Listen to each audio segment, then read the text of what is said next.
All right, it is go time. It is 6:30. Will everyone please rise and join me for a moment of silence? I'm going to have Councilwoman Jennifer Dane lead us in that. Oh, thank you. Sorry about that. Please join me in a moment of silence for Deputy Darnell Calhoun.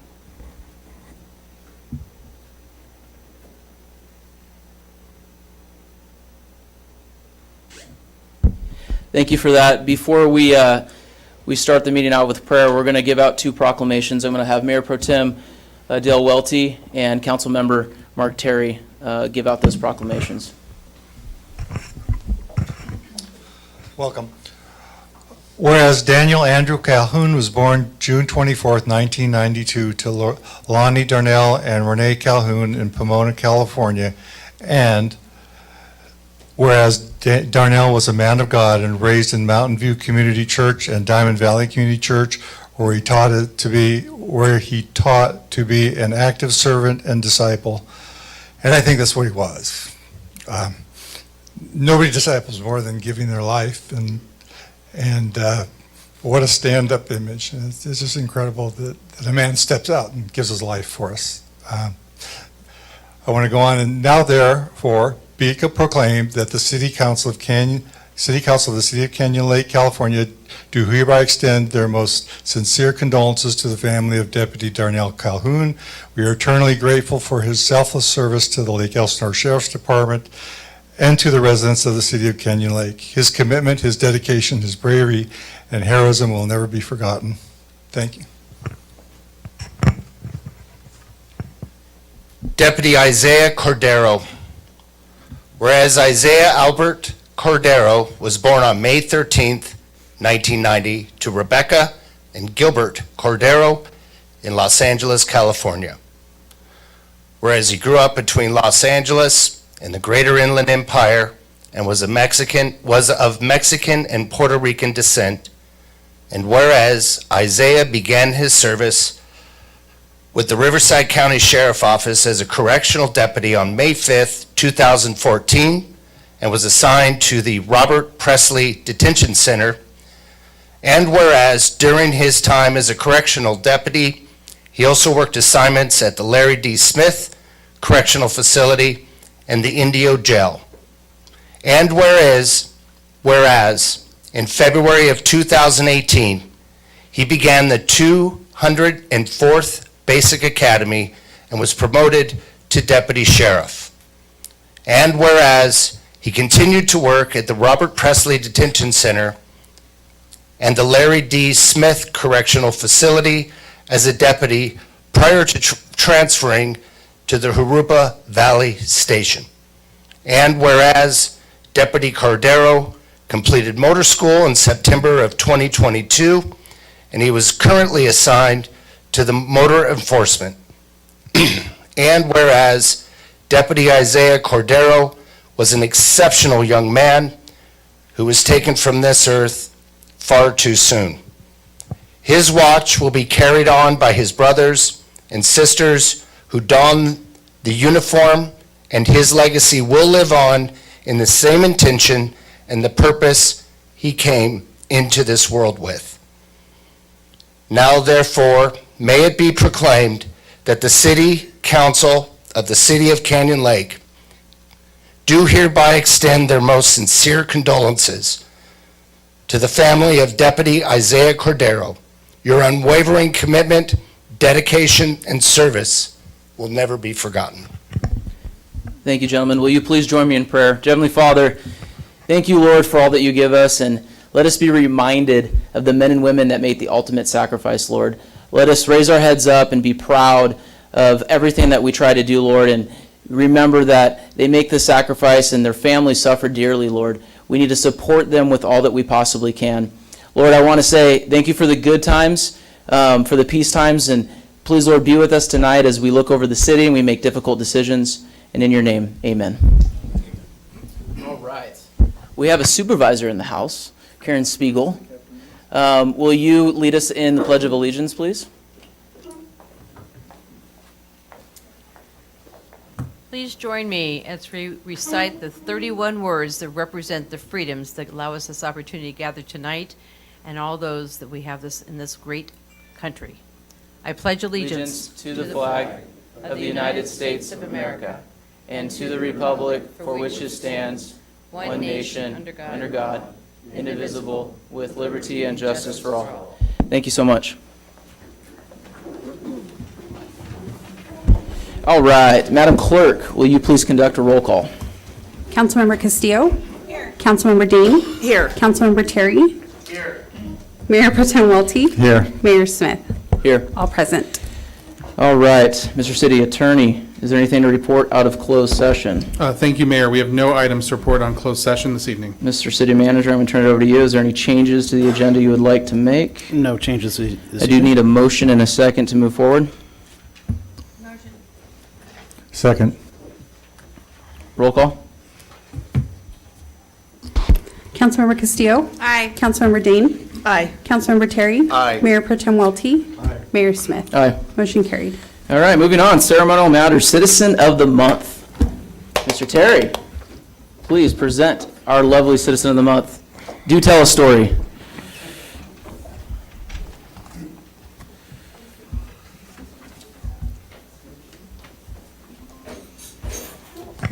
So back in December, our Citizen of the Month, who I believe is also the owner of Boulder Electric, he and his crew built 30 new bikes. They took these bikes right around Christmas time and they donated them to 3 charities. One being the Dream Center, which services both Lake Elsinore as well as the city of Canyon Lake. the Boys and Girls Club of Menifee. Help me, Nick, the third one? Hope. No, helping you. Helping Hands, You're so active, you can't keep up with all of them. It happens. The Dream Center. right? There is no words to describe what it's like to be a kid and get a new bike. It's freedom. And for a lot of these families, there's no hope, or little hope. And to give some young man, young girl, a little bit of hope at a time where everybody else has got so much, that is an inspiration to me, and that should be an inspiration to you. And it is my pleasure to award the Citizen of the Month to Nick Lawrence. There you go, Nick. As a token of our appreciation for the generosity in providing bicycles to a local nonprofits, your commitment to giving back to the community is heartwarming and inspiring. Thank you. Thank you, Nick. Thank you, Nick. Thank you, guys. Thank you for all the time and effort that you guys put in to making our community a destination city. Thank you. Oh, don't worry.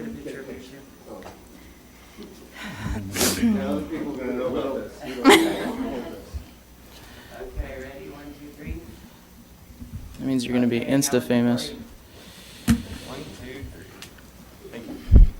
3. I think that this is the first husband and wife separate recipients that we've had. Say that. This is the first time I think we've had a husband and a wife each get Citizen of the Month for different reasons. Pretty awesome, thank you. We're just trying to blow up your wall at home with certs left and right. And Great job. good job. That's what makes it fun. All right, moving on. Mr. City Manager, this is your moment. We got a lot of dignitaries in the room that want to say farewell to you and thank you for your service that you've given this community. We already got tears happening. So before I go down the list and have folks come up and present to you, I want to honor, besides just you, the most important person, which is your wife, Annie. And she's in the crowd tonight, and she's put up with all of us, keeping this man late hours and creating policy in this community. So, you know, we're thankful to you. And it's going to be a tough night for us. I mean, when you look at government and you look at local government, a lot of times city managers leave during conflict, and this is not the case here in Canyon Lake.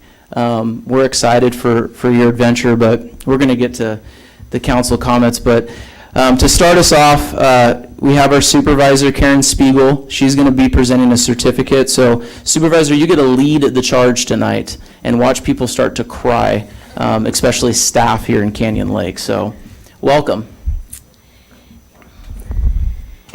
You know, we have a city manager, and they usually last 3 to 5 years. That's the standard, and you fit right in there. But normally, the list of contributions, the footprint and legacy that you left is a little bit more robust than most city managers in such a short time. I ended up doing a proclamation, and it is full.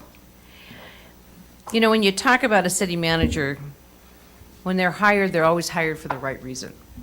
They're the perfect person at the time. And as you grew, and the city grew, and this list of, you know, going from 4 full-time employees to 23 and 3 part-time, that's over just not quite even 4 years. That's incredible growth. And I all these things, I mean, the fires, you know, the fire department, and some of the programs and the community events that were begun under your leadership. And I'm going to save it for everybody else to share, but I think the most important thing is that when you leave, wherever we are, we want to be remembered for the good things. Not all city managers have that opportunity, as we know. It's true. It's true. And to have such positive legacy that in such a short time is admirable. I don't know how you convinced them. I've known you for a long time. I was surprised. Is this Chris Mann?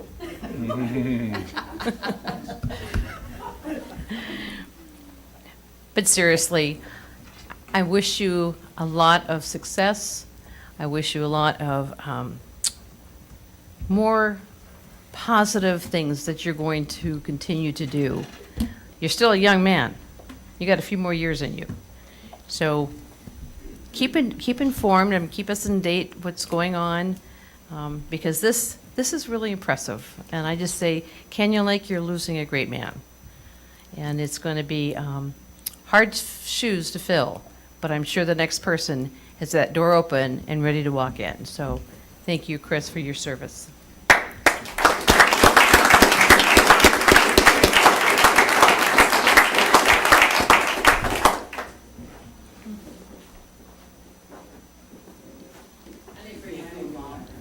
Okay, ready? 1, 2, 3. And look at Corey. Thank you. Thank you, Supervisor. All right, next we have EVMWD, and of course, Darcy Burke is here along with Greg Thomas. They're going to be presenting also a proclamation to Chris. Thank you, Mayor, and to Chris. I think I'm going to echo a lot of what Supervisor Spiegel said. You know, you've been here a short period of time, and I do want to say your hair got a little grayer in that process, but we'll blame it on the Yes. the council. So At least he has hair, right? Just kidding. I Got to had a defend him. Come on, I it's had a his full- night. It's his night. full head of hair 3.5 years ago. So, no, we just have a certificate of appreciation, Chris, on behalf of the board and the staff at EVMWD. You know, you've done a lot of things in a short period of time. And I think your professionalism, your ability to work with a lot of people have been, I think, a hallmark of that. I think from our standpoint, too, the communications is so important. And you were really able to break down a lot of the walls between the three, you know, the city, POA, and us. And it definitely, I appreciated your professional and personal relationships, abilities to pick up the phone, talk about any issues, always professional, always working towards positive solutions versus, you know, other things. And so that aspect will be missed with that. And so, and we appreciate everything Well you've said. done for us, so.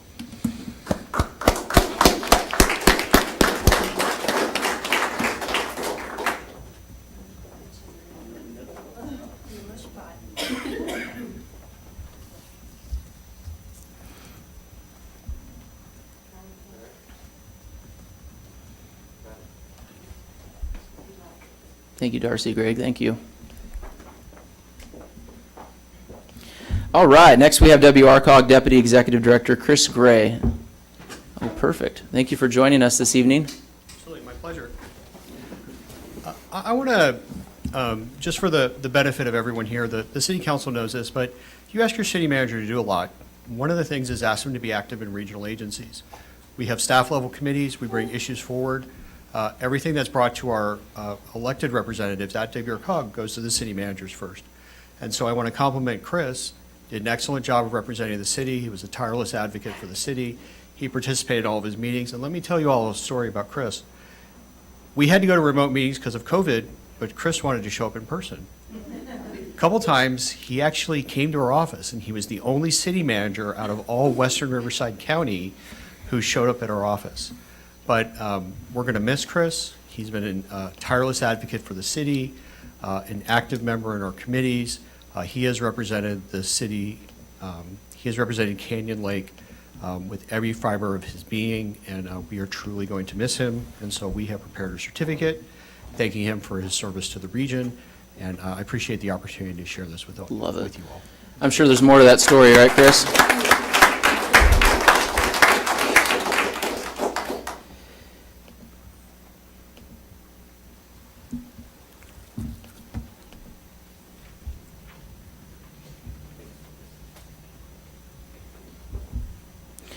All right, next we have representatives from Senator Ciarto and Assemblyman Saley's office, I believe. Perfect.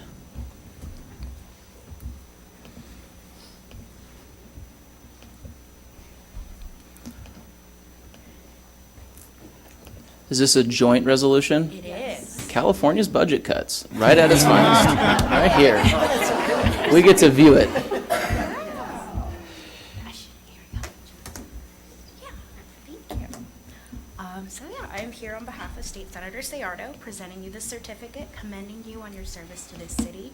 What you've done here is foster this community into this thriving city that we see today. And what you've also done here is build a great foundation for this community to thrive on. And I just want to commend you on how an awesome job you've done with where we are today. And on behalf of Assemblyman Bill Asaley, we would just like to thank you for everything that you've done for this city. We know it's going to be left in great hands, and you've like to reiterate a great foundation, and we're just excited to see what you do in the future. Thank you.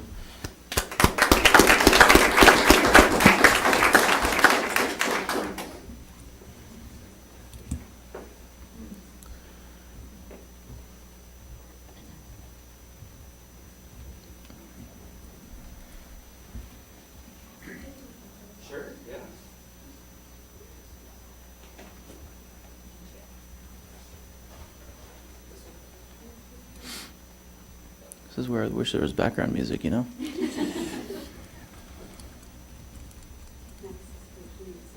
Yeah, don't sing, Mr. City Attorney. We already tried that. We actually have people here at our council meeting. We don't want to scare them away. That's fair. All right, thank you so much. Next, we have our captain is in the house from the Sheriff's Department. Our beloved Captain Yes. Rails. Chris, what can I say? We've had, almost 3 years now of working together. You've been an awesome partner. I've learned a lot from you. You have a great understanding of public safety, and you have a down-to-earth look at, problems and issues that we have to deal with, and your understanding is just up here compared to a lot of people. So I'm going to miss you, definitely. I have a commendation from Sheriff Bianco. He couldn't make it. He's out of town today. But some of the same sentiments. Your unwavering dedication and support to public safety has been instrumental in making the city of Canyon Lake a desirable location to live. The time you served as city manager, you were a true partner with the Riverside County Sheriff's Office. And under your tenure, the city of Canyon Lake remained one of the safest cities to live in Riverside County. And that is true, because look at how much safer it is now than when we first started together. No fatal traffic accidents. We took care of that issue on Railroad Canyon. Crime's down, and it's a lot of that's thanks to you and your understanding, but I appreciate it.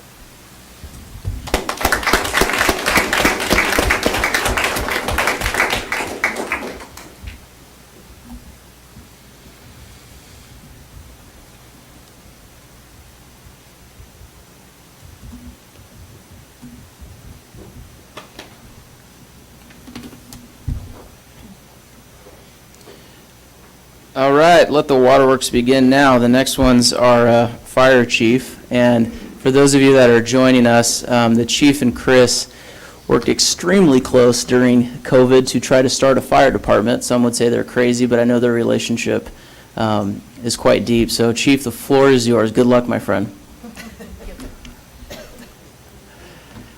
Thank you. Chris, boss, friend. We started this journey almost 3 years ago, and it's the council that gave him the direction to initiate and organize and start up a fire department. But once he had that direction, there was no stopping him.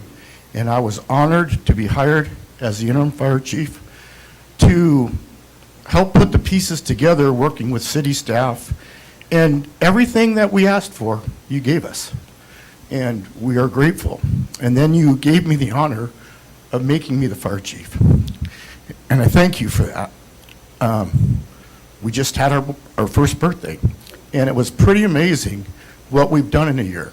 Under your leadership, under the council's direction, and with the support of city staff and the community. It's kind of a tradition in the fire service when a person leaves the organization, you give them their helmet. So we got Chris his own chief's helmet that says, City of Canyon Lake Fire Department, City Manager Chris Mann, established January 1st, 2022. That's cool. Thank you for your support. That's cool. Awesome.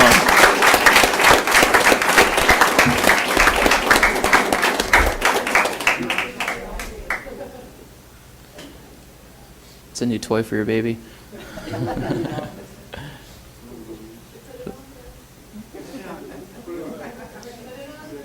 Yeah, you gotta wear it. Put it on.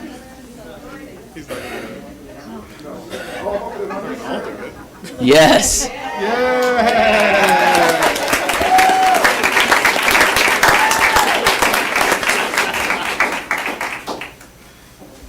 That's awesome.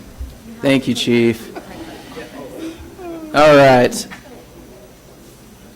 We have one more in person, and then we'll honor those that gave you a cert. And then for those of you, we are going to take a 5-minute recess when we're done to say hi and bye and Chris. And so the last in-person is going to be our Canyon Lake Properties Owners Association. I believe the president's in the house. Renee, perfect.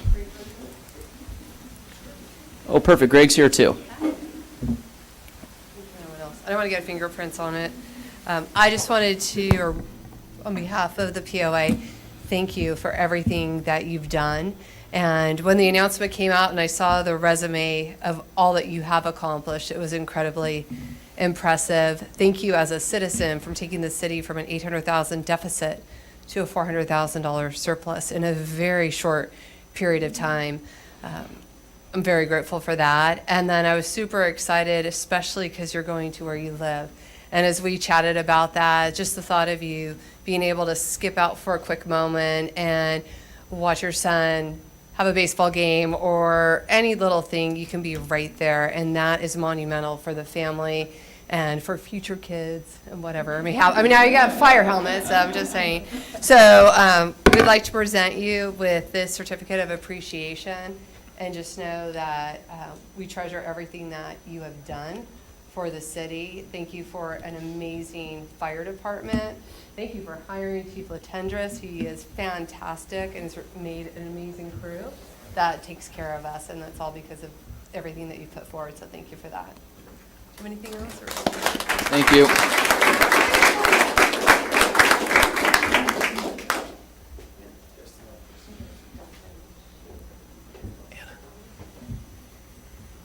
Anna. Where's the plaque? Okay.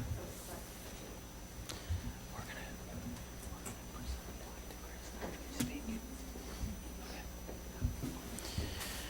all right. Also, Mr. City Manager, we had certificates from Congressman King Calvert, the City of Temecula, the City of Wildemar, PERMA, which I know you've had very big involvement with, and then also the City of Marietta. But now I believe it's our turn. So we have a plaque that we want to present to you, but I'm going to mix it up, and the clerk's going to look at me because I always do this. Instead of presenting the plaque, we're going to say some nice things about you. And I'm going to let the ladies go first. So, Councilwoman Casey Castillo, will you do us the honor? Sure. I remember when you started, and it was a great day. It was a breath of fresh air, to be honest. I'm grateful for your professionalism, your humor, the progress that we've made in Canyon Lake. I'm grateful for access to you. I know I've called you late at night many times, and that's not in your job description at all, but you always answered the phone for me, and I appreciate that. The list of accomplishments is staggering. I'm so proud to have been one of the people who signed on as, yes, let's hire that guy. He has promise, and you sure fulfilled those promises as far as I'm concerned. I'm also grateful for your creativity. You've never told me no. You've just said, well, we have to figure out how to do that. So I'm thankful for that because you supported our vision. And if I can say anything to our next city manager, I hope that that trend keeps going because as far as I'm concerned, that was one of your strongest qualities. And I wish you the best of success. You're going to have a great time in Yucaipa, and they're lucky to have you. Jennifer? Me.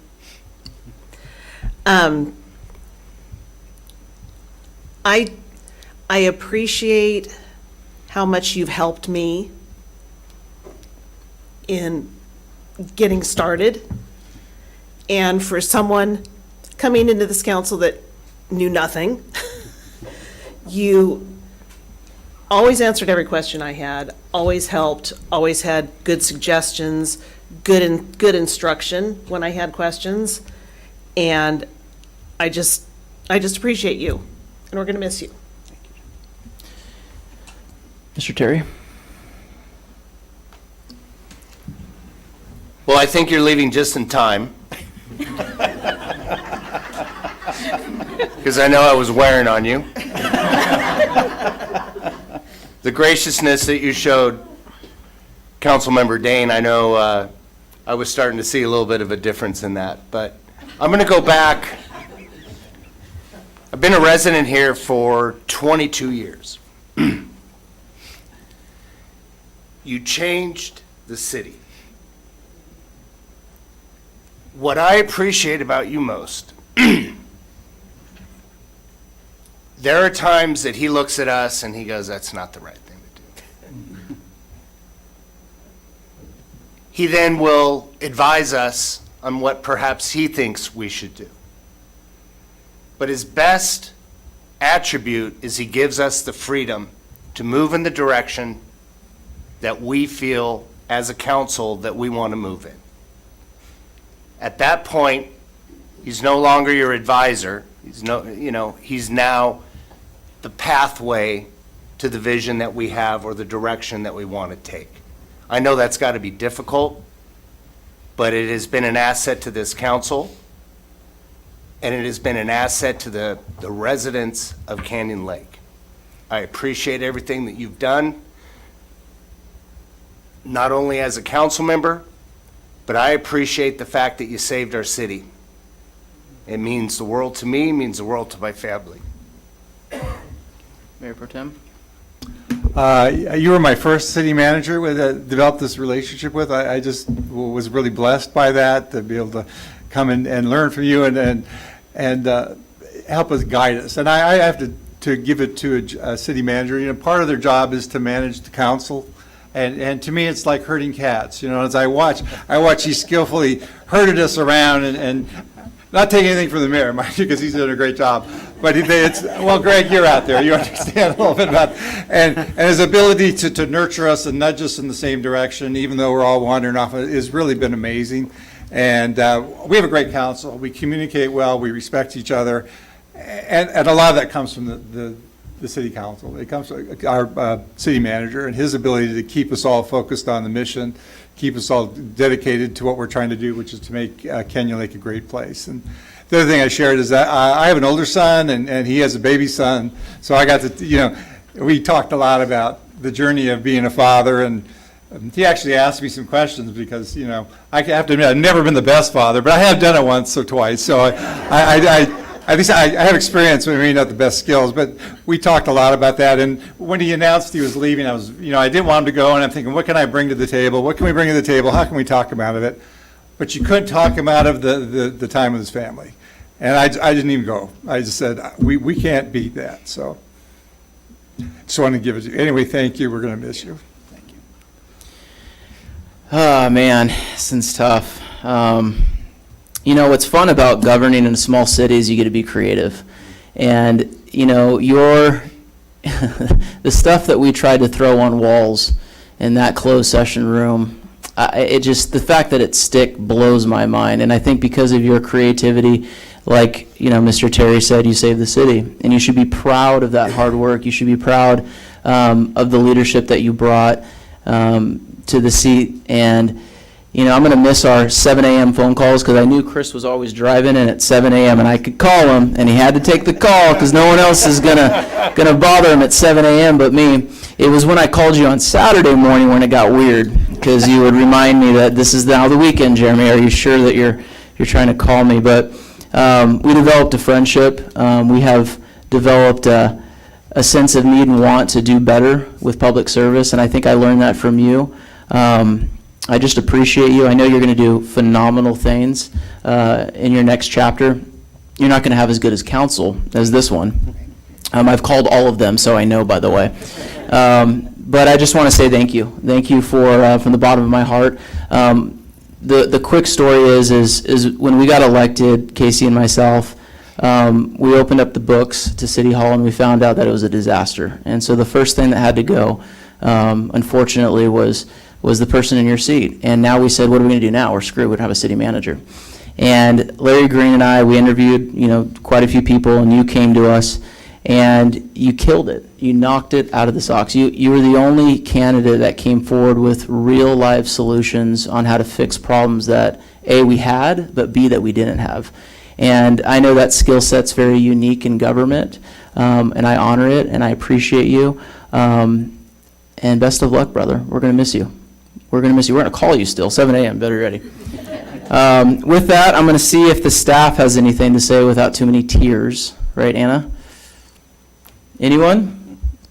You don't want to bridge the mic, I understand. Anna, I'm going to force you to. Yeah, I'll say something. So I remember Chris's first day, similarly to Councilmember Castillo, but I remember it a little differently.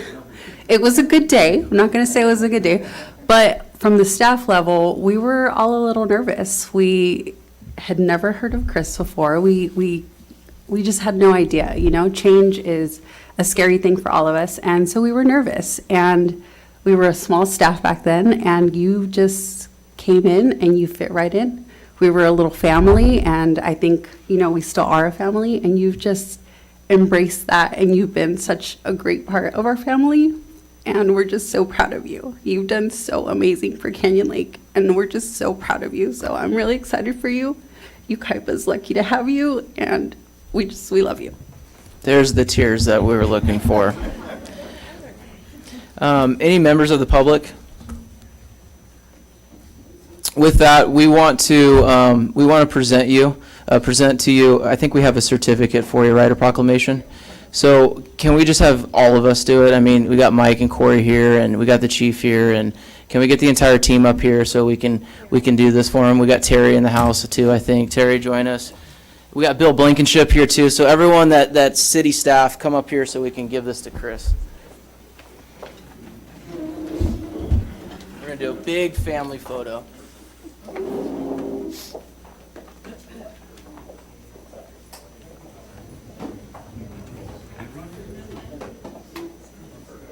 This thing is cool.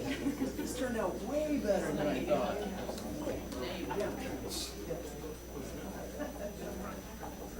Look at this. Look at your team. Look at this. Are you sure you want to look at this? All right, let's put you in the center. We're gonna put everyone's here.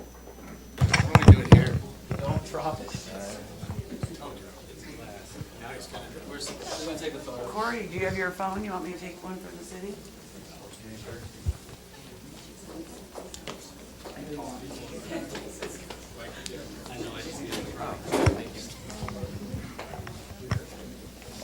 Just tip the frame, It's down. kind of glare. Yeah, tip it down, yeah. Okay, when I say three, don't blink. 1, 2, 3. 1, 2, 3. Hold on. Someone's not in the picture. She get a picture. Oh, she's very, yes. Mindy. Come on. Mindy, get on your tippy toes. 1, 2, 3. 1, 2, 3. 1, 2, 3. And 1, 2, 3. Hopefully nobody blinked. Yeah. Awesome. Thank you, everyone. Thank you.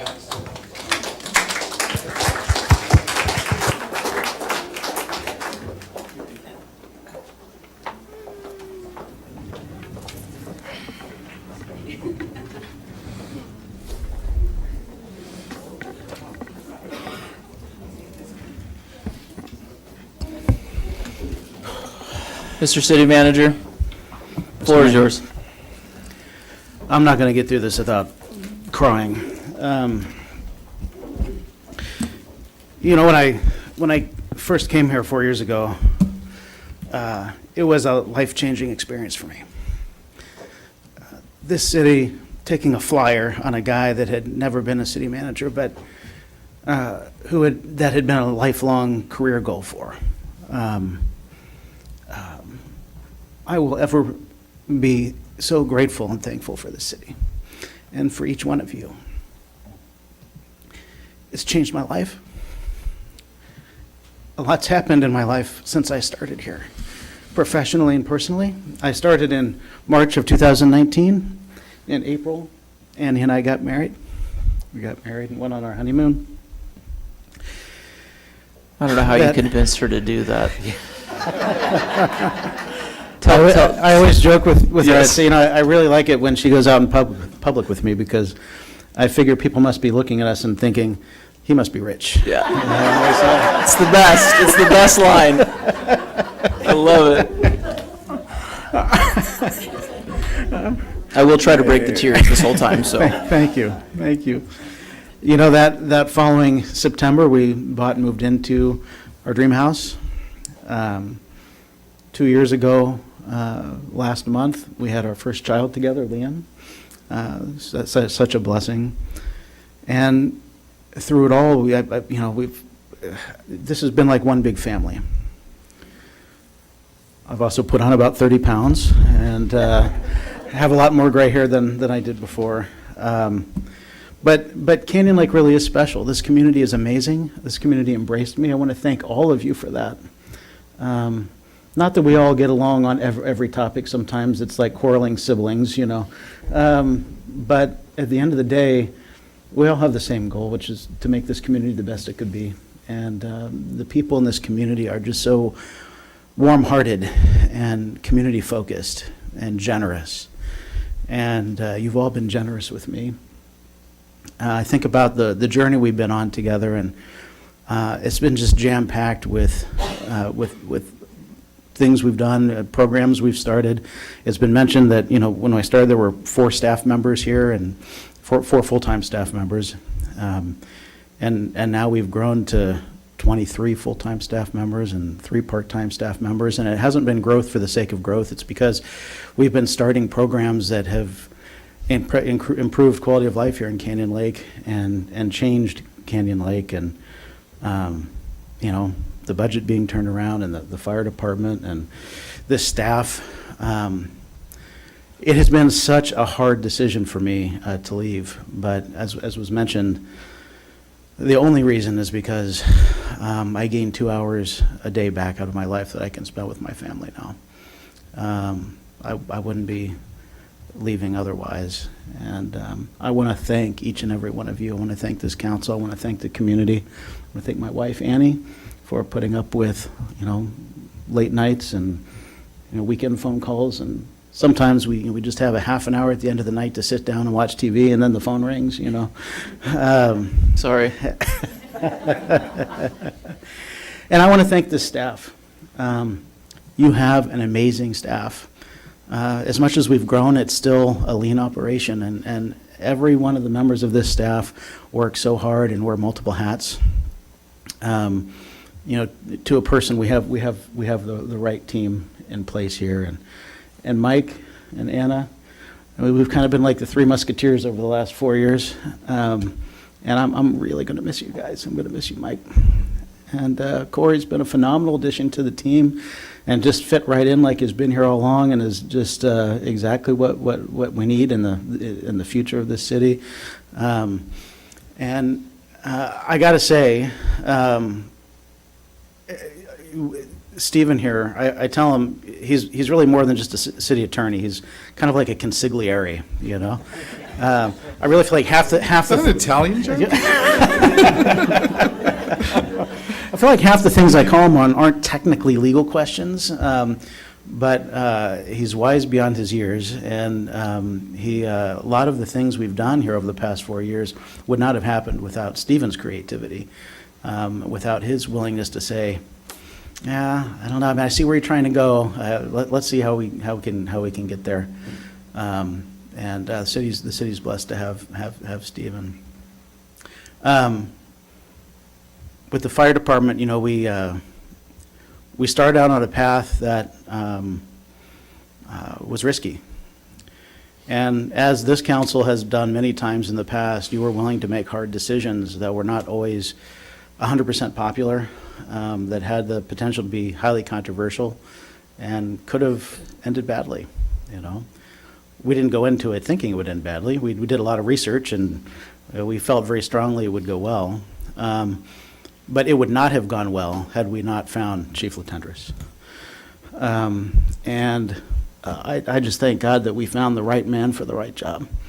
And this fire department has really become the pride of this community. a professional highlight for me that I don't know that I'll ever top. And so much of it is because of the work Chief Latendresse has done. And I have so much respect for you, Chief, and thank you for making this successful and for making me look good, which is hard to do. I feel like I'm leaving home. I remember when my contract was being negotiated. I came into the office for the first time, and the council was down here, and I was standing out in the hall, and it was Stephen's first meeting here. He was the backup for our city attorney at that point, but he was sent to negotiate my contract because our city attorney at the time couldn't make it that night. So he came out in the hall and he said, let's go up to the city manager's office. And he was going back and forth negotiating, and we walked upstairs and we walked into the office, and I said, I thought you said we were going to the city manager's office. And I just had no concept of the scope of the organization and the extent of what we were walking into and what had to be fixed here. And the whole organization is different because of the hard work of this council and the work we've done together. And this is hard for me, but I will always have a soft spot in my heart and love for the city of Cannon Lake, for each one of you. And just thank you so much. Thank you.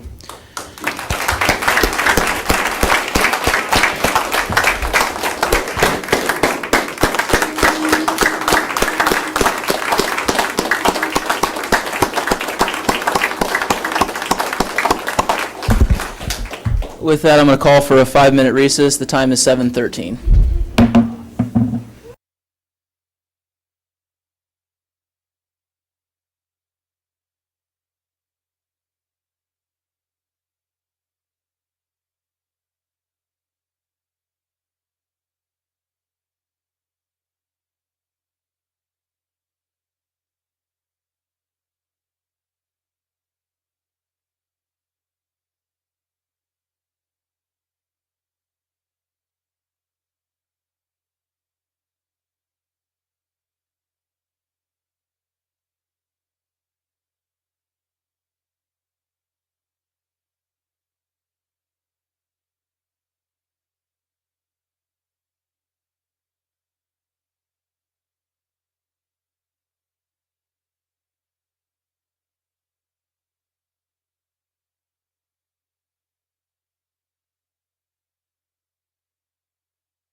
All right.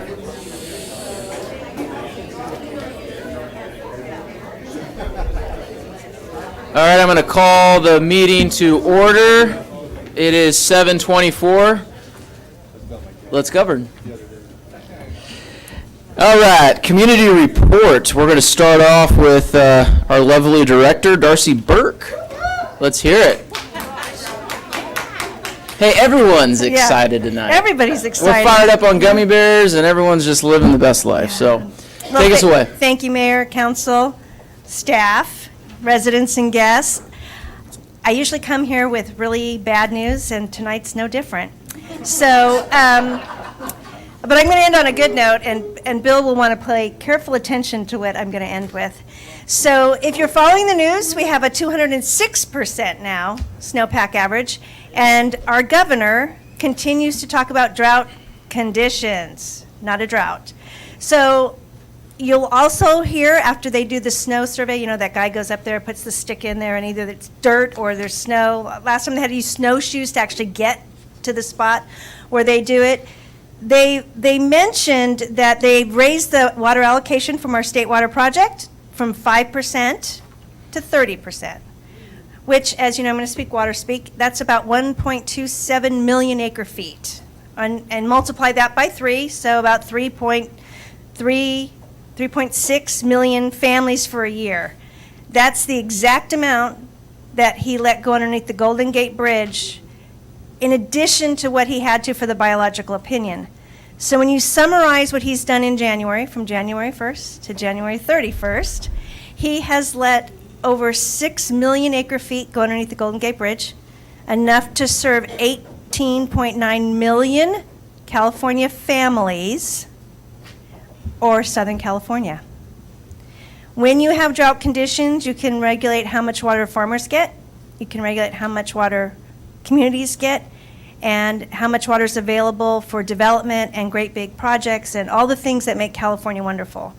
At the same time, we are looking at an 85% cutback on the Colorado River if we're not able to come to terms. And as the saying goes, whiskey's for drinking and water's for fighting. And what water utilities and water organizations do very well is we lawyer up. And that's kind of where we are now. So as always, I'm just going to ask people to be efficient. Just use what you need. Don't waste it. And if you have the option to either call your legislator, Kelly Suarto has been a champion for water. He continues to be. It is a nonpartisan issue, whether you like the other side of the aisle, whatever side you're on. Now's the time to call and say, this is not how to manage our water system. But locally, we're doing things about it. We've invested in the ocean desalination project at Doheny. We're exploring other ocean desalination projects. Yes, we're going to have to pipe it in, and yes, it's going to be expensive. But when you're looking at the city and all the things you have planned, my job is to make sure you have the water to do it. And so with water comes everybody's favorite topic, wastewater. And so I wanted to let you know that through the County of Riverside, we were given an ARPA grant to extend the sewer trunk line on the 74 all the way to Ethonac. Tomorrow is the kickoff meeting for that design. We have 2 years to complete that project. So you're going to see a very fast-tracked project along the 74. I'm going to apologize now for traffic interruptions, but Bill, if you're looking for developers and they want sewer, now we'll be able to service them. So it's excellent news. So that's all I have tonight, except thank you, Chris, on a personal note. Communication has been key, and you have been an exceptional communicator, so thank you. Happy to take any questions. Any questions for our lovely director? Any questions? Nope. Thank you so much. Thank you. Appreciate the bad news. All right. Update from our president, Renee Griffith, POA. Thank you, Mayor Smith. I'll make it real quick. Thank you so much, everyone, for attending the board meeting. Thank you, Jeremy, for explaining the benefits of the purchase of the fire station to the community. So I greatly appreciate that all of you are there. For those who haven't driven into Canyon Lake in the last 2 days, but I think most have, the Center Medium project has begun. So the trees are coming down, and those will be replaced eventually with palm trees, some uplighting. That's something I think FPC started working on over 4 years ago, and the initial bid was so expensive, they had to come back and figure out how to do it at a lot smaller of a budget. So that started. Lodge renovation has started today, so the kickoff is today, and that'll be done in 3 phases, and I know you guys heard about that. Other than that, I'm just going to keep it quick because you guys have a big night. And again, thank you, Chris, for everything that you've done. And I'm really excited for you. And I just met Nicole, and she seems fantastic. So I'm very excited for your selection. Thank you. Thank you. Any questions for the POA? Nope, we're good. Thank you. All right, Chamber of Commerce, here we go. John Grande. John, how long have you been president now? 2 months? What's today's date? Today is February 8th. So 1 month and 8 days? 1 month and 8 days. Yeah, so You've been doing great. thank you. Well, I'll let you guys be the judge of that after what we say. Actually, this is going to be a very optimistic sounding discussion. After the water report, And we need as it. always, I'll keep it brief, so people tend to love that. So some things that we've been up to. We held our first official chamber event earlier last month, speed networking event at Pepe's. And despite the fact that we scheduled it on such short notice, we were incredibly pleased with the support and attendance that we got. And I think we're getting the year off to a great start. We also attended the big Mega Mixer event over at Storm Stadium. I myself was there for a couple of hours, and we had a great time, but we also were able to get a few new members, more than a few joined, so that's also great news. Coming up later this month, the 22nd, will be the Business Bingo event. I think that's it. Is that your place? I think it's a Pisa. Nice. Yeah, I'm sorry. Forgive me if it's not, but I'm pretty sure that's where we're holding it this year. So again, we appreciate people's support when you could attend these events. And then coming up later in March is going to be our annual membership meeting. That's going to be held over at the Magnolia Room, over at the Country Club. Coming up again in a couple weeks, we are having our first event for our ambassadors. So ambassadors are really our vision for our chamber ambassadors, really a pool of volunteers for us to pull from for not only chamber events, but anything business related. So we look forward to working with the city, and anything that's going to be supporting business and you need volunteers, we're going to really plan on drawing from that pool of volunteers, as well as the board members. And my phone just went dark, so I'm sorry. Here we go. So also, we decided within the last few days, Mr. Mayor, that we will be facilitating the POA forum. Yep. At a date to be determined, but it looks like it's going to be second or third week of April or so. Yep. And also wanted to discuss the changes that we've made internally at the chamber when determining our business of the month, business of the year. In the past, we've looked at organizations and businesses who have supported the chamber the most. That's kind of been the criteria. And that was very important, especially coming out of COVID. We needed as much support as we can, so we needed to provide incentive for people to provide the support. But we've changed our focus a little. The focus is now a successful business who provides an integral and important product and/or service to our community. So that being said, to announce our business of the month, this organization most of us are very familiar with. A lot of us know them as this club that runs great events here in the community. What a lot of people don't know is that catastrophe, disaster, hardship falls on a family. This is the organization that tends to step up and really is an exemplary, a great example of what Canyon Lake stands for. So I know there's probably 3 or 4 members of the Canyon Lake Junior Women's Club here. So I'd like to congratulate you all for being Nice. Canyon Lake Business of the Month. That's a strong group. That's cool. Well, right on. Congratulations. So more than 3 or 4, I suppose. Also, Business of the Year. This, again, fits that mold well. Not only being an integral business in our community and a successful one that everybody seems to love, but also really has proven to be a true staple of our community.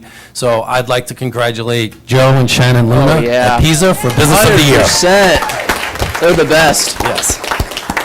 And that's everything else. Anyone questions? Save you Just the please trouble of keep asking. making those wings, please. Thank you. John, you're the best. Appreciate it, bud. Thank you so much. Awesome update from the chamber. Someone want to do a photo? Good? All right. Okay, moving on to Sorry, I want to take pictures. Let's do it. Be loud. Let's do it. What are we doing? Taking photos? Come on. Yeah, I know. I love it. Can you hear me now? Okay, you got business with you, let's roll.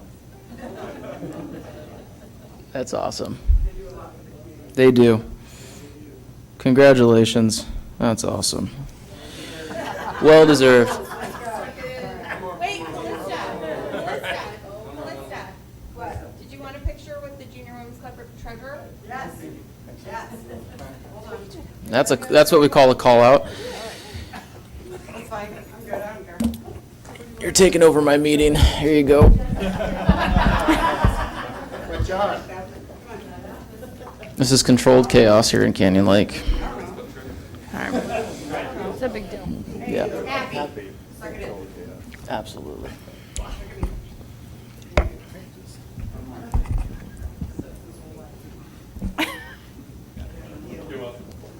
Sorry, Mayor. Thank you, Mayor. Are we good? Oh, absolutely. Okay, moving on. Public safety update. Captain Rails, I think it's, did he have to leave? Okay. That's okay. Good evening, Mayor, Mayor Pro Tem, Council. Lieutenant Edwards, I'll be your representative going forward. Absolutely. So for January of '23, Canyon Lake deputies responded to 333 calls for service, decreased by 85 calls for the month of December, which we had 418. During the month of January, there were 18 Part 1 crimes reported in the Canyon Lake UCR data. 3-month comparison is listed in the report that was provided. Essentially, 2 assaults, 1 burglary, 8 larcenies, 7 motor vehicle thefts. That was about it. Also, during the month of January, Canyon Lake deputies wrote 1 traffic citation.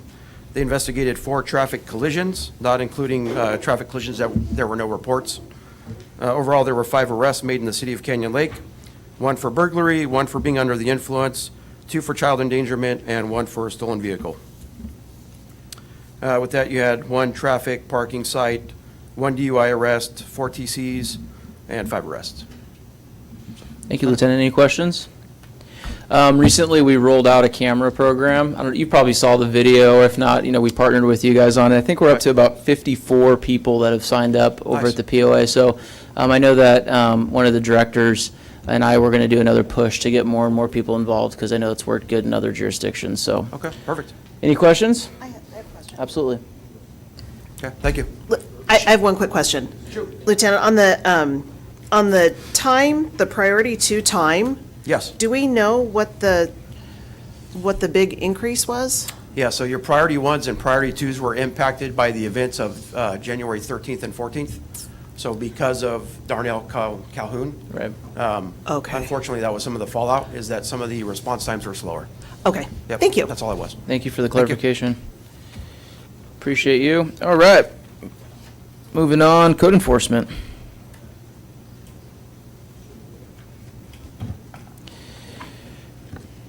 Good evening, Mayor, Mayor Pro Tem, and council members. For the month of January, we issued 3 NOVs for unpermitted construction. 4 notices of violations were issued for MPDS. 2 overnight parking vehicles in the town center, which is illegal. 2 inoperable vehicles, NOVs were issued for those. Vehicles were removed immediately. 1 notice of violation for a business operating without a business license. And down to our BLM, we issued 5 citations for vehicles prohibited on BLM. And we are seeing, again, a high increase in dirt bikes and UTVs now.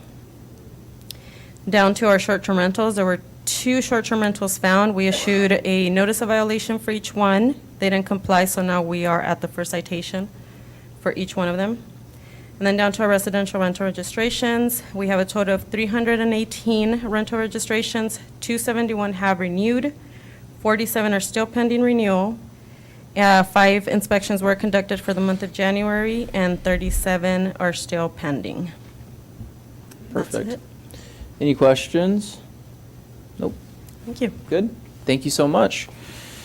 All right. Public safety, last is going to be our chief. Fire's up. Good evening, Mr. Mayor, Mayor Pro Tem, City Council, City Staff, Jeff Lieutenant, your Fire Chief. I'm going to cover the activities for the month of January. If I can always try to figure out how I'm supposed to work this thing.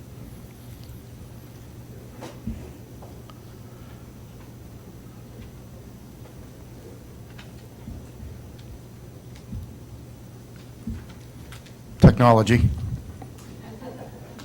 Okay. So for the month of January, we had 93 calls for the month. This was a little bit higher than last year, our first year.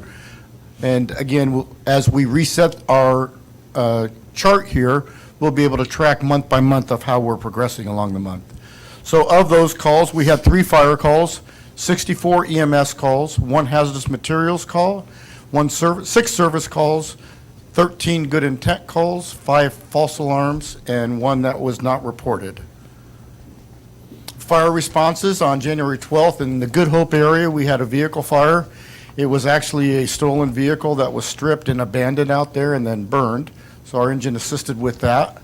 On January 16th, we had a structure fire in the city of Lake Elsinore in the 3200 block of Poppy Way. It was a kitchen fire that was due to cooking. And then finally, on January 21st, we had a vehicle fire in the 30,000 block of Cimarron Trail. And it was a fire in the trunk of a vehicle that was caused by battery-operated power tools. Not much change from our historical information on when the incidents occur, but the afternoon and into the early evening hours are our busiest. And again, we use this information to plan our activities throughout the day and try to do most of our activities that would delay our response in the morning versus the afternoon time. Our average response time for the month of January, we had an average turnout time of 1 minute 8 seconds, an average response time of 5 minutes 39 seconds, and an average total response time of 6 minutes and 34 seconds. And so what that's telling us is that 50% of the time we're getting there within that time parameter. What we really like to look at is our 90% fractile time. 90% of the time we're meeting this goal. So for our turnout time, we had 1 minute 38 seconds, so we achieved our goal of 1 minute 45. Our response time increased a little bit this month, and so we saw our travel time, to 8 minutes 29 seconds, and then our total response time was 9 minutes and 34 seconds. So a little bit higher than what we expected, but again, those last 2 elements are things we can't control. It's where we are when the incident occurs and how long it takes us to get there.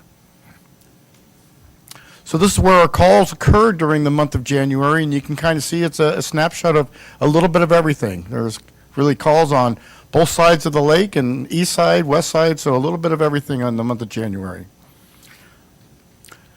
This was an interesting stat for the month of January. Canyon Lake responded to 18 incidents outside the city during the month, 12 in Lake Elsinore area, 3 in Menifee, 1 in Paris, and 3 in Good Hope.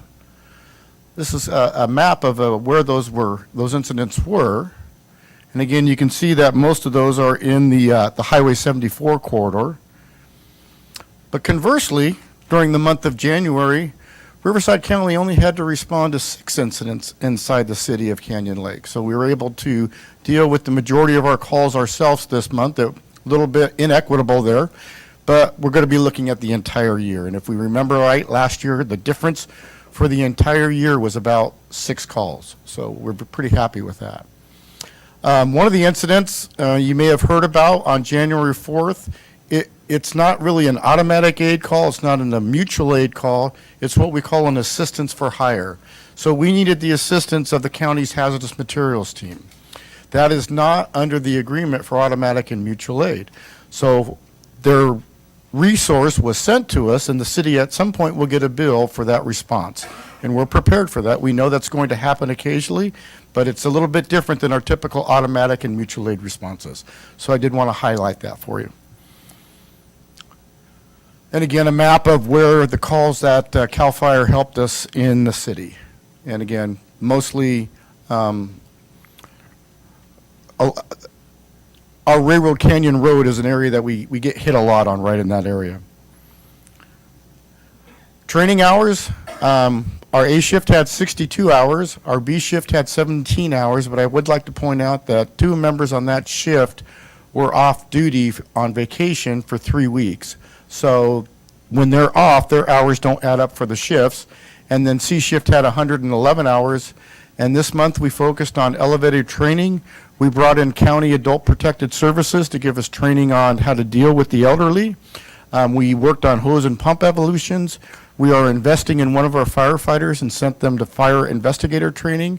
We did area familiarization at the Shelter Cove condos. And again, we do monthly reserve training in addition to the training they receive when they're on shift with us. In January, fire prevention statistics, we did 2 fire sprinkler plan reviews. We did 3 construction inspections. We did 1 special event permit application review. We did 1 special event inspection. We attended fire sprinkler training, and then we made a presentation to the PO board on the new fee schedule during the month. Public relations, again, our firefighters are out there engaging and meeting with the public. We were at the POA blood drive. We're stopping by the lemonade stands. We're stopping by the the Girl Scout stands. We even had a Girl Scout come to the fire station the other day and sell cookies to us. So there are so many Girl Scout cookies at the fire station right now, it's not even funny. We had 2 elementary school students that came in. It was part of a project from school to do a Martin Luther King project, and they picked the fire station to come into the project. And so we worked with them and their parents for about 4 hours on community service and so forth. So that was kind of a neat thing for us. We did a community service project mentoring to a person that got a ticket for littering and had to do some community service hours, and we opened up our doors to him, and he came and did that. And then we met with a prospective firefighter that's getting ready to go into the fire academy, female firefighter, and so our crews worked with her in preparation for that. So we're out there meeting with the community and our citizens and trying to stay engaged with them. So that concludes my presentation, and I'm available for any questions. There's the lemonade stand. There's the lemonade stand. I know it well. Any questions for our chief? Okay, I do have one more thing, if I could. We also prepared for 2022 our annual report, which you have a copy of in front of you. And this is going to be posted up on our website. We're going to send it out on social media tomorrow on Instagram and Facebook. And it highlights the key points of our accomplishments during 2022. So we want to make this part of our annual tradition. It's, as you can see, in a nice format that's very easy to go through and click on and just go through page by page. And so we're pretty proud of that. And it should be, if we can get our IT people to work with us tomorrow, it should be up and available to the community tomorrow. The last page, just to highlight, is our goals that we're going to try to accomplish for 2023. And so we've got some pretty bold goals of meeting our response times, trying to improve and always staying on top of them, of improving our fire investigation program, of creating a low-angle rope rescue program, of enhancing our reserve program. I think we had 78% of the days that we had reserves riding last year. So we didn't know what we were going to get, but we're pretty proud with what we have. So again, thanks to our staff for helping us put this together, and it'll be available tomorrow. Awesome, thank you, Chief. Way to go. Thank you for this. That's awesome. All right. Moving on, public comments. Madam Clerk, will you please read the public comment statement? Any person wishing to address the City Council on any matter within the jurisdiction of the city, whether or not it appears on this agenda, is asked to complete a speaker request form available on the back counter. The completed form is to be submitted to the city clerk prior to an individual being heard by the City Council. The City Council has adopted a time limitation of 3 minutes per person. If you're commenting on the agenda item, your comments will be heard at the time that particular item is scheduled on the agenda. Please note that if you're addressing the City Council on items not on the agenda, the Brown Act does not allow discussion of such items. Therefore, the City Council may only do the following: refer the matter to staff, ask for additional information, or request a report back, or give a very limited factual response. Members of the public may still submit their comment electronically by sending an email with their comment to publiccomment@canyonlakeca.gov. Comments submitted electronically will be provided to the City Council and included in the official record, but will not be read aloud during this meeting. I have 2 cards. They're from for items 5 and 9, so we'll hear the comments at that time. Perfect. Madam Clerk, will you please read the consent calendar statement? All items listed on the consent calendar are considered to be routine matters, status reports, or documents covering previous city council action. The items listed on the consent calendar may be enacted in one motion. With the concurrence of the city council, a council member may request that an item be removed for further discussion. Staff recommends approval of all items. Perfect. Council members, would you like to pull anything? All right, in order to play ball, I need a motion and a second. Motion. Second. Roll call vote, please. Councilmember Castillo? Aye. Councilmember Dane? Aye. Councilmember Terry? Aye. Mayor Pro Tem Welty? Aye. Mayor Smith? Aye. Motion carried. All right. Let's see here. Moving on, business item. This is number 5, approval of the purchase of the sale of the agreement in the Canyon Lake Property Owners Association, Fire Station number 1. Mr. City Manager, you are up for presentation. Yes, Mr. Mayor. We have a presentation, but just by way of brief introduction, as you're aware, I think going back to 2015, the POA was in the practice of leasing the fire station to the city for $1 a year. And then the city in turn had a contract with the county / CAL FIRE to provide the personnel for fire service for the city.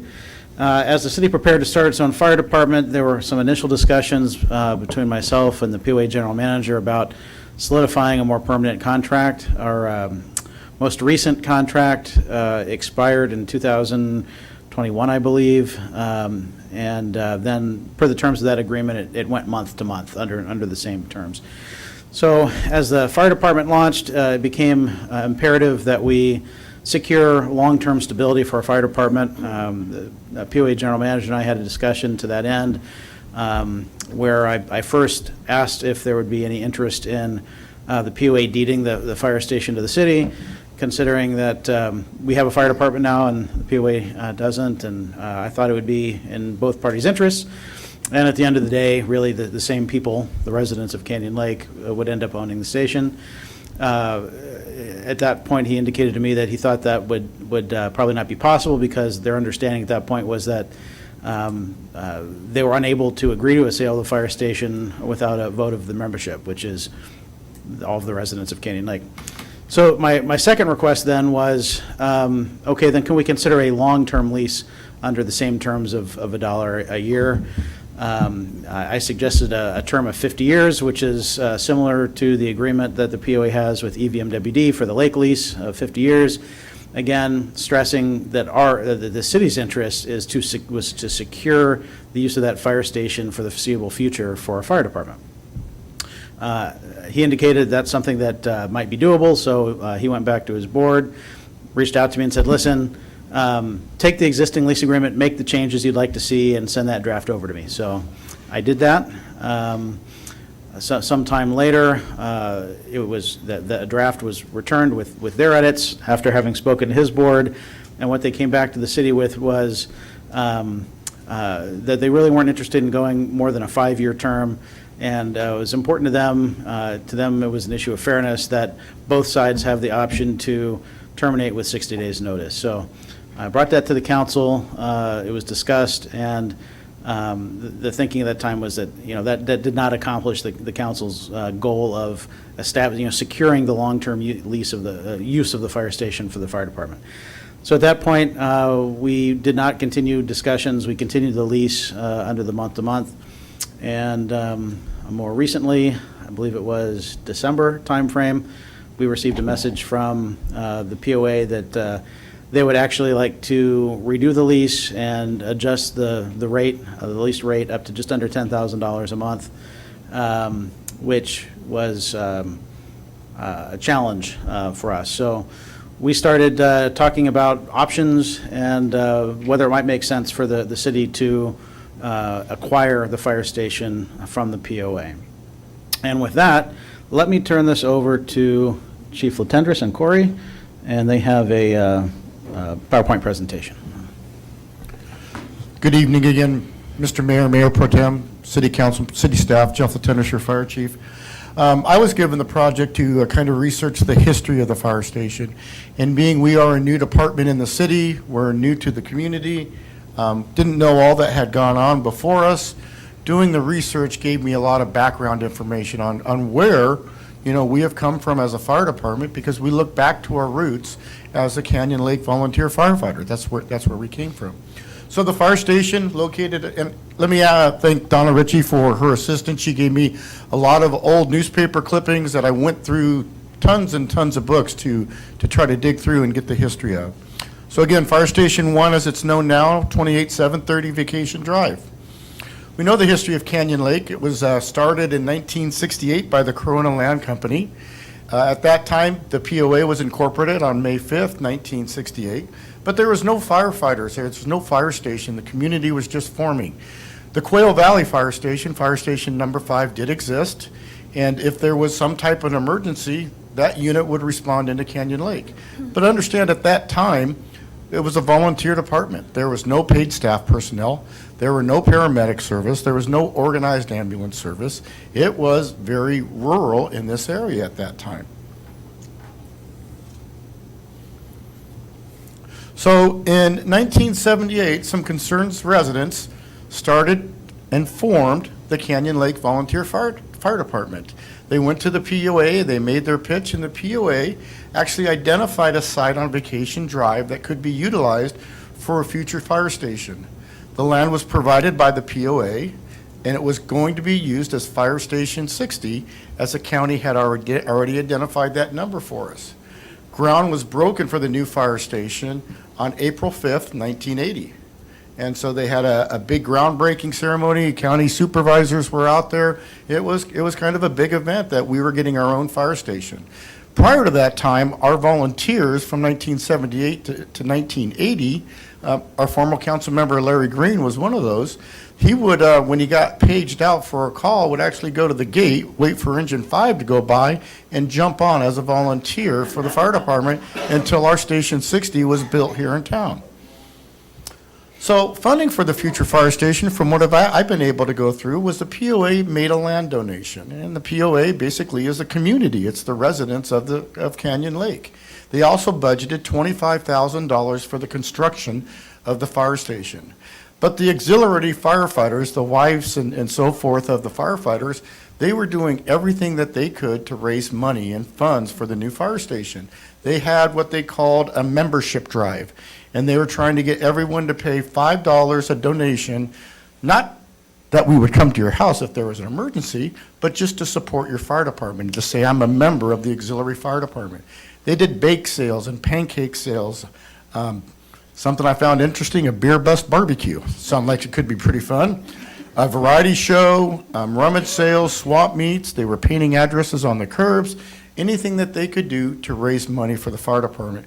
Because the $25,000 definitely was not going to be enough to get everything done that they were wanting to do.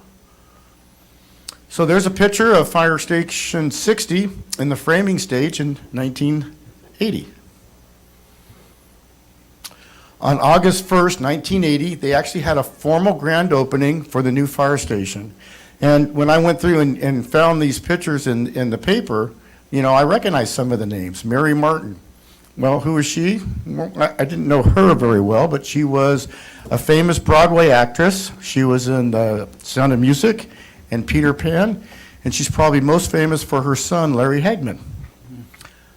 Burgess Meredith, growing up as a kid, he was in Batman. In Batman. He was like one of the characters there.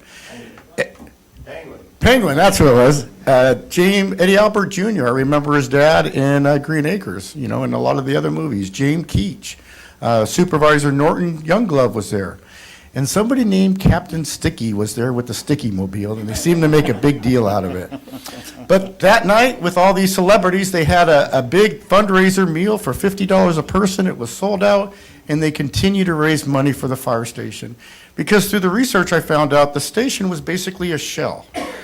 It was built for volunteers. It was about 900 square feet when it was originally built, and it basically had a bathroom, a small kitchen area, an office, and a training room. And that's what the fire station consisted of. It still needed a lot of work. There's newspaper articles where they're looking for people to come and paint the fire station, volunteers to come and build cabinets for furnishings. So again, what was done was really a community project. The community gave together, the city wasn't there, the POA contributed, but the community helped build this fire station. From 1980 to 1986, it was only staffed by the Canyon Lake volunteer firefighters. The county did provide a fire engine, and the volunteers would take that fire engine if they were paged out. The volunteers raised money, and they purchased a squad in 1984. Not with county money, with city money, or with community money that was raised through fundraisers and the pancake breakfasts. It was nonstop fundraising for this organization. In 1986, the county authorized funding for the first full-time firefighter assigned to the station, and it was actually Captain Pixie Voigt. And so at this time, staffing was only one person on that fire engine for several years.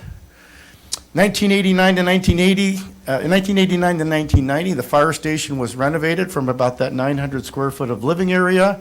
It went from a 2-bay small station to a 3-bay, and they doubled the size of the living area. And they put in a second bathroom, they put in more offices, they put in a dormitory, they remodeled the kitchen, and so there was a lot of work that was done to make the facility more habitable for the expanding area that it was serving and for the upcoming additional personnel that was going to be hired. In the 1990s, staffing was increased from 1 firefighter to 2 firefighters on duty at a time.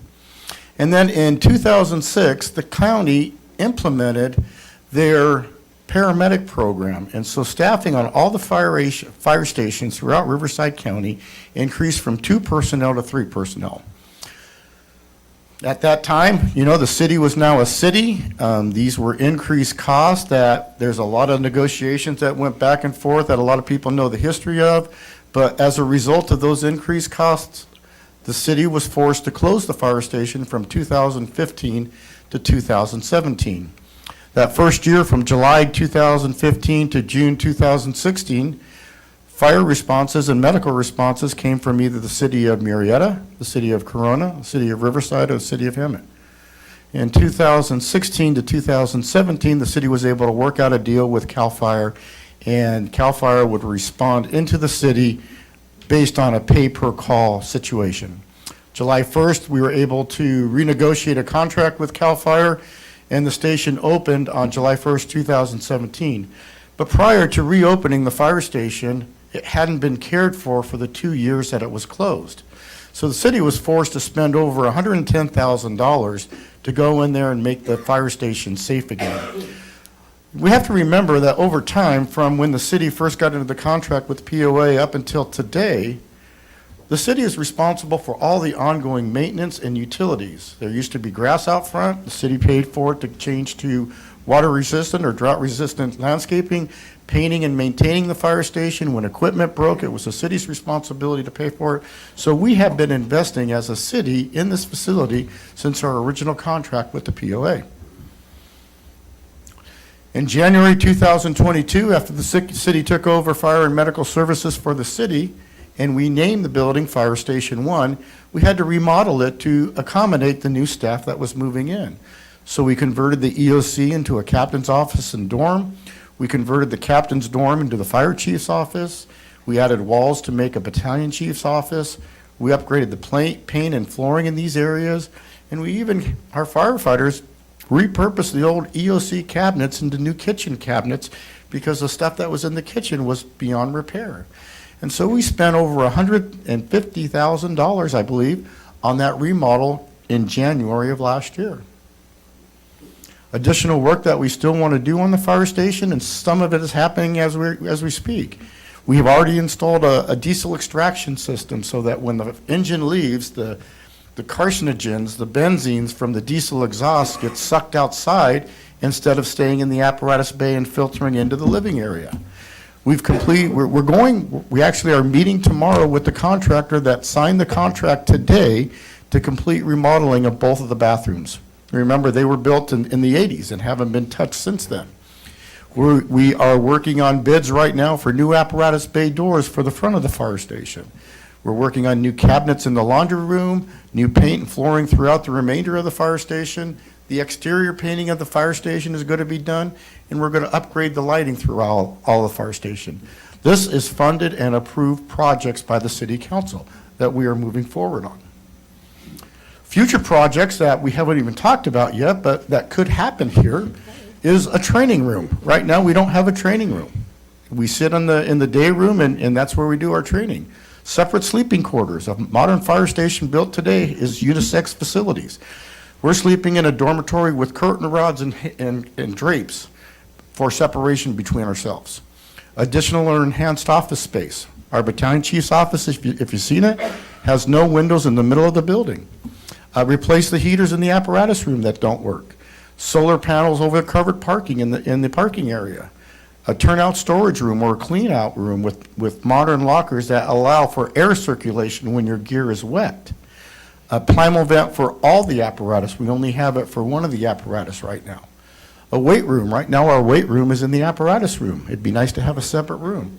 Additional facilities if we ever add a second company there, a squad or another engine. Right now, we have no more beds. We have no more room to sleep anybody. So if we ever grow in size as a fire department, we're going to need to expand the facilities. The benefit of being the owner of the building, I heard Councilmember Terry on your PSA about the meeting, call it a firehouse. Well, we like to think of this as our house. It's a firehouse. It's not a station. So we want to live there. We want to make it comfortable for us. So we would be our own landlords, and we could utilize the station as our needs change. We can make those decisions. We avoid future cost increases if there's to the taxpayers if our rent increases unexpectedly. We ensure continued stability of emergency operation. Canyon Lake Fire Department cannot be without a fire station. And there's not a lot of options in the community to relocate someplace else. The city manager and I, we've looked at parcels, we've looked at different places, and there's not a lot of options. If there was a disaster, the city would be able to receive grant funding for repairs or replacement. Right now, it's our belief, and just give me a second here to catch up, that if we tried to get funding from FEMA post-disaster for repairs to a facility that the city didn't own, we wouldn't be able to. Here's right out of the FEMA's website. Public assistance can reimburse for emergency protective measures, debris removal, and infrastructure repairs or replacement needed due to disaster-related damage.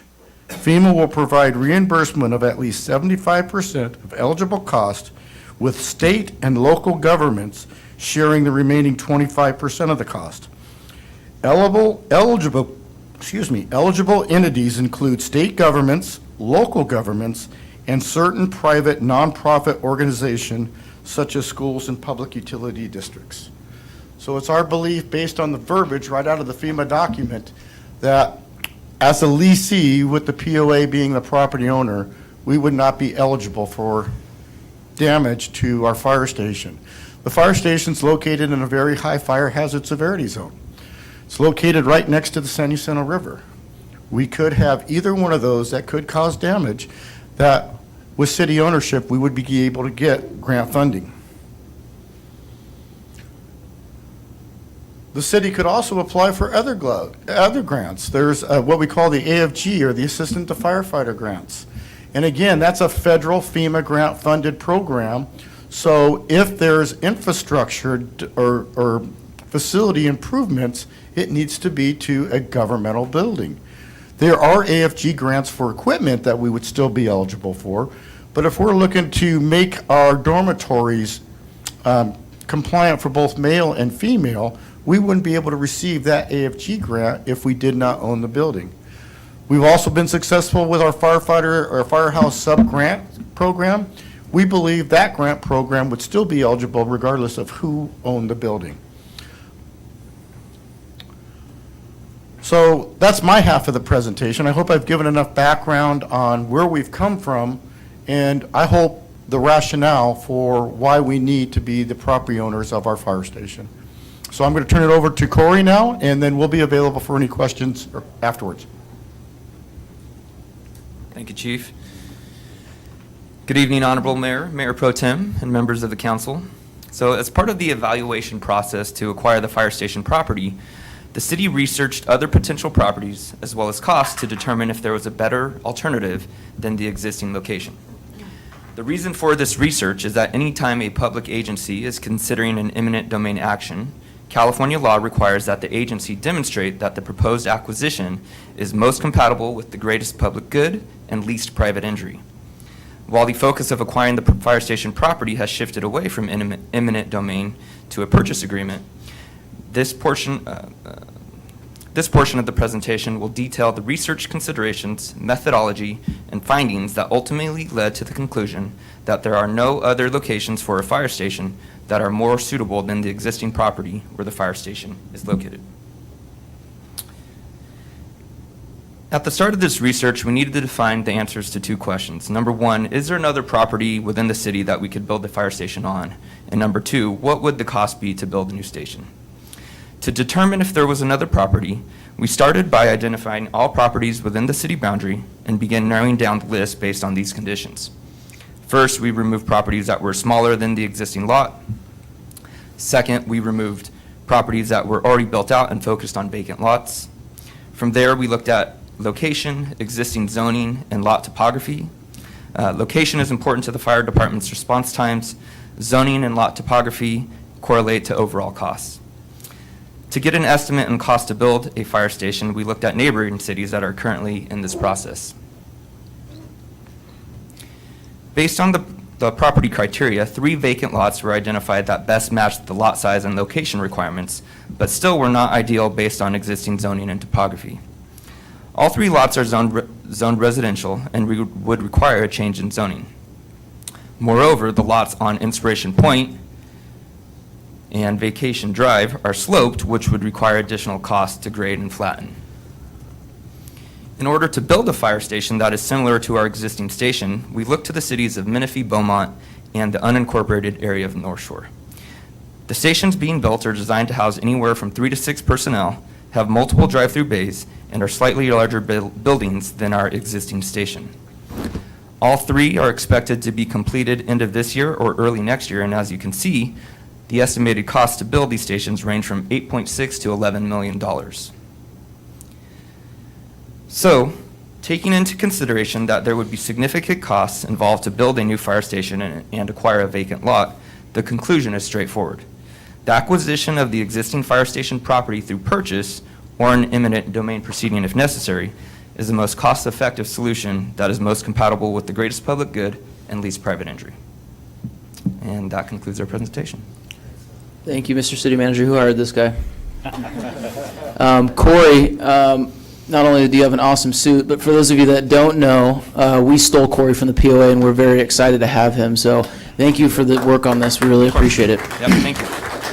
Chief, you as well. We appreciate it. We know that a lot of research went into this. So any questions? Before, if the council's okay with it, I believe we have a public comment. Is that correct? Can we please have the public comment now? Sure. Darcy Burke. You have 3 minutes. Somebody left their glasses. I don't. It's the chief. That's not my time. Good evening, Mayor, Council, staff, and residents. I'm speaking here personally as Darcy Burke, not the Water District. I want to be very clear about that. But I've been in public life a long time, both working in municipal service and then now serving as an elected. And it's always about public benefit. And I don't have 2 wallets, one that pays the POA dues and one that pays the city. I have 1 wallet. I have 1 family, and I have to make do with what that is. When I look at the history, and I had heard the history before, to me, that's designated dollars that were donated to the POA that shouldn't be able to be benefited for financial benefit. I understand how transfer of property works, and I want you to own that fire station for a variety of reasons. But even at the Water District, we sell it to a good entity for $1. It is a real estate transfer, and the purchase price is $1. And I don't understand why that wasn't even considered. And I think I'm most disappointed is we have a round table every month, and I had never heard anything about this. So I can't imagine what my fellow residents who don't have that opportunity to participate in those discussions feel like. When there's an issue this big, I guess I revert back to the Rotary four-way test. Is it the truth? Is it fair to all concerned? Will it build goodwill and better friendships? I don't really think that one has worked out so well. And it will be beneficial to all, and I can't make all four of those work. So in my mind, I think you should own it. I don't think you should have to pay what they're asking or what you've offered. I think you should have to pay $1. Thank you. Thank you, Darcy, the resident, not the water board member. We appreciate that. All right, questions, comments, colleagues? No more comments? No more comments. I have a comment. It just is very sad for me to see us go from this community that's so dedicated to public safety to a business deal. I don't know what the hell happened to us. I mean, this just makes me want to cry. It's been a crying night, but we have all these people dedicating their spare dimes and nickels and bake sales to make us a better community, and suddenly we're sitting down and we're optimizing every dollar that we can from the community. It just is. It kills me to think that that's where we're at today, and I think it's terrible sad. I look at the chief's list of everything he wants to do to his building. I look at this 1.3 million, and that our firefighters are really living in substandard conditions, and yet we're going to take this money and use it to buy something that was already dedicated by the members and the community to the firefighters, and it's sad that it isn't going to our firefighters, and instead it's going to some financial system that benefits the community. I just can't tell you thank you, Chief, for the presentation on Donna, but it's incredibly sad. Any other comments? Mr. Mayor? Yes, absolutely. You know, in that same video that the chief was alluding to, and oh, by the way, your presentation, Donna Ritchie, thank you. Those photos really bring into context where this firehouse, the sense of community, where it all began. I think if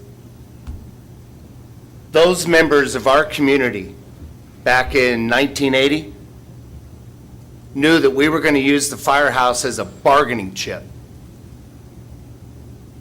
would, much like Dell said, I think they would be extremely and beyond disappointed. This is not the city's fire department. This is not the POA's fire department. This is your fire department. He's your chief. The men and women of this fire department, they serve you. And Chief, I think one of the best things we ever did as a community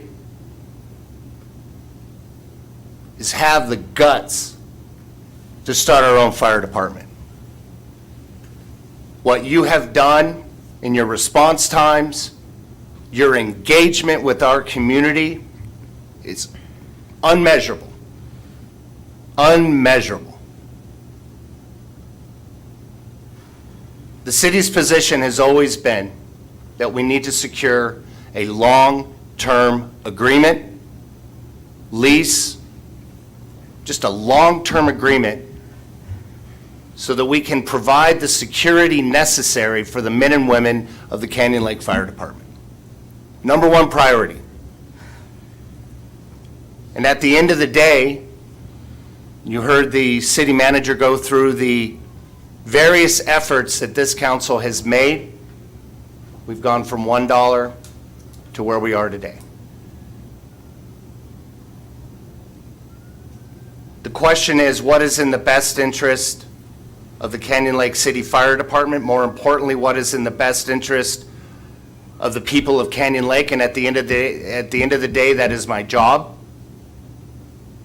And it is my opinion that it is in the best interest of public safety that our city own the Canyon Lake Fire Department. We will make this work. We will do great things. In the future, I hope the path to getting to this point can be corrected and we can learn from this in the future. Thank you, Mayor. Mr. City Manager, and you thought your last meeting wouldn't be full of events. Anyone else? You want to go first, or do you want me to go?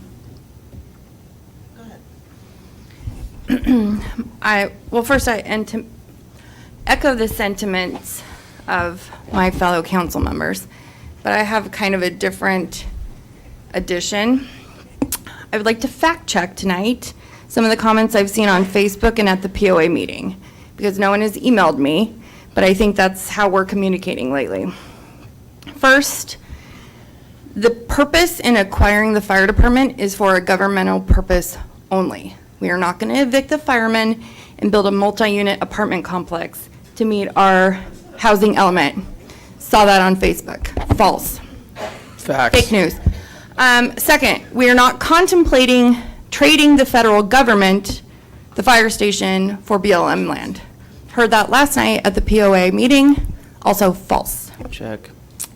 We are not purchasing it to have a BLM ingress and egress so that we can open the gates to the general public. My Heard favorite that one. at the POA meeting last night, also false. You're on a roll. Keep it going. I'm getting there, it's hard. I know. This is not following some plan from council members 9 years ago. I don't know those council members. None of that plan was related to me. None of the people who work here now worked here 9 years ago. I have no idea what that comment was made for at the POA meeting, but this is real-time discussions that have happened since we have started our own fire department. I think from my perspective, the city council, the city staff, we're only trying to do what is best for our fire department, for our residents, so that we can continue this amazing program, that we can continue to grow, and we should not be ashamed of the conditions in which our firefighters reside and work. And frankly, I think Mark Terry hit it on the head. We should be ashamed if we are not focusing our finances, I think Dale said it too, finances and energy into growth instead of just transactions. Councilmember Dane? On that note? I'm not sure I can follow that up with much. I completely agree with what my fellow council members have said. There's been a lot of discussion. I've had discussions with the public, had discussions with all of us about the situation. It's been very frustrating and a very difficult road to get to where we are. I agree, we absolutely need to own this fire station so we can have our firefighters that are taking care of us and that are protecting our public safety in a secure location that's not going to be potentially yanked from them in 60 days. So with that, I wholeheartedly agree with that. Don't necessarily agree with where we came to it. I appreciate Darcy's comments very much. I would like to see a different outcome, understand that that's most likely not the case, and want to move forward to make our fire department, to continue to have a fire department that we are proud of and that our firefighters are proud to be at. That's all. All right. I got two ways to play this. A, B. All right, let's go with B. As you can see, my colleagues are very passionate about this item because this is something that I think each of us have been working on for the last 6 to 8 months. And the idea was to do a partnership with the POA on more than just the fire station, but a lot of different things that we're trying to do throughout the community.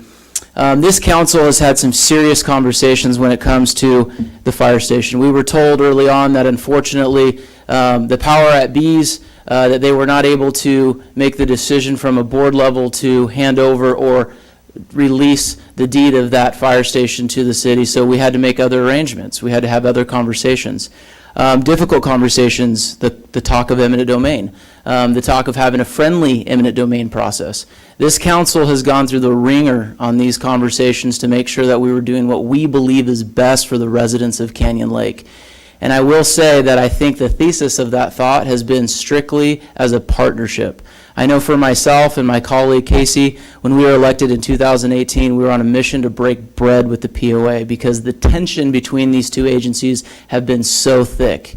And I truly believe that this council, although they are swallowing, what I believe to be a bad egg on having to spend $1.39 million on something that we already own as a community that was built by Canyon Lakers, we understand that to keep and protect our fire department, we have to give them a home. And this is a very hard decision for us, and we're not taking this very lightly, which is why this council is as passionate as they are on this item. For me, I understand the importance of making tough decisions. As someone who was part of starting the fire department, making that decision with my colleagues, that was a burden that was a tough decision to make, and a lot of problems occurred because of that throughout this community with different rhetoric. I don't want us to fail, and I think we need to do all we can to secure a home for our first responders, and this is why we're doing this. Before I discuss a motion or talk to the council further on what we want to do, Mr. City Manager, do you have anything that you want to add? Not particularly. I think it is critical. We've gotten to where we are now with our fire department, which by all measures has been a tremendous success, both financially for the city, but more importantly in terms of the service that's being provided. We've reduced response times over what we experienced with CAL FIRE. Our firefighters are not just in the community, but have become a part of the fabric of this community, right? And so we owe it to them. We owe it to the residents because we've invested so much in putting this department together. We simply cannot find ourselves ever in a position where we don't have a fire station for this department. And so to me, that's the bottom line. Whatever it takes to make that happen, I think, in the long term, is worth the investment. Any last comments or questions for staff? Any additions from the attorney? Please. Is there anything we need to know? The only concern that I've expressed with the pivot to a purchase and sale agreement, as you know, we were, as the city manager alluded to, we were informed that the board didn't have the authority to sell the property to the city under the POA's bylaws. Right. That interpretation of their bylaws appears to have changed once they received the statutorily required offer of fair market value from the city. So one of the things that I'm going to want to make sure that we have in the purchase and sale agreement is a due diligence period and assurances that that board actually has the authority to enter into that agreement with the city. That's the primary concern I've had. I've expressed that concern to the attorney for the POA, and something we'll be working through as we move forward in this process. If the city council gives the city manager authority to negotiate and enter into a purchase and sale agreement. Any other questions? I can entertain a motion. I'd like to make a motion. I want our firefighters to have a great place to live and a secure home. I don't want to put that at risk. I make a motion, we direct the general manager to proceed with the sale agreement. I second that motion. Mr. City Attorney, you want to add some language to that? I was just going to say, if you just want to move the staff recommendations, we actually have 5 actions that the city council is being asked to take. The first one is for the city manager. We're going to revise that to negotiate and enter into a purchase and sale agreement on the terms that the city's offered. 2 is to find that the purchase of the property is in conformance with the general plan. 3 is to authorize the city manager to execute all documents necessary to complete the purchase. 4 is to direct the finance director to make necessary budget adjustments. And then 5 is to find that this purchase is exempt from CEQA under both the common sense exception. I mean, it's going to be a fire station today. It'll be a fire station after we buy it. Right. And also the existing facilities exception. Thank you, Mr. Mayor. Motion and a second. Does it still stay? We good? Yes, the 5 recommendations, yes. Perfect. Madam Clerk, roll call, please. Councilmember Castillo? Aye. Councilmember Dane? Aye. Councilmember Terry? Aye. Mayor Pro Tem Welty? Aye. Mayor Smith? Aye. Motion carried to approve item number 5. Thank you. All right, moving on. Business item number 6, this is mid-year budget. Our finance director, Terry Shea, you will be presenting.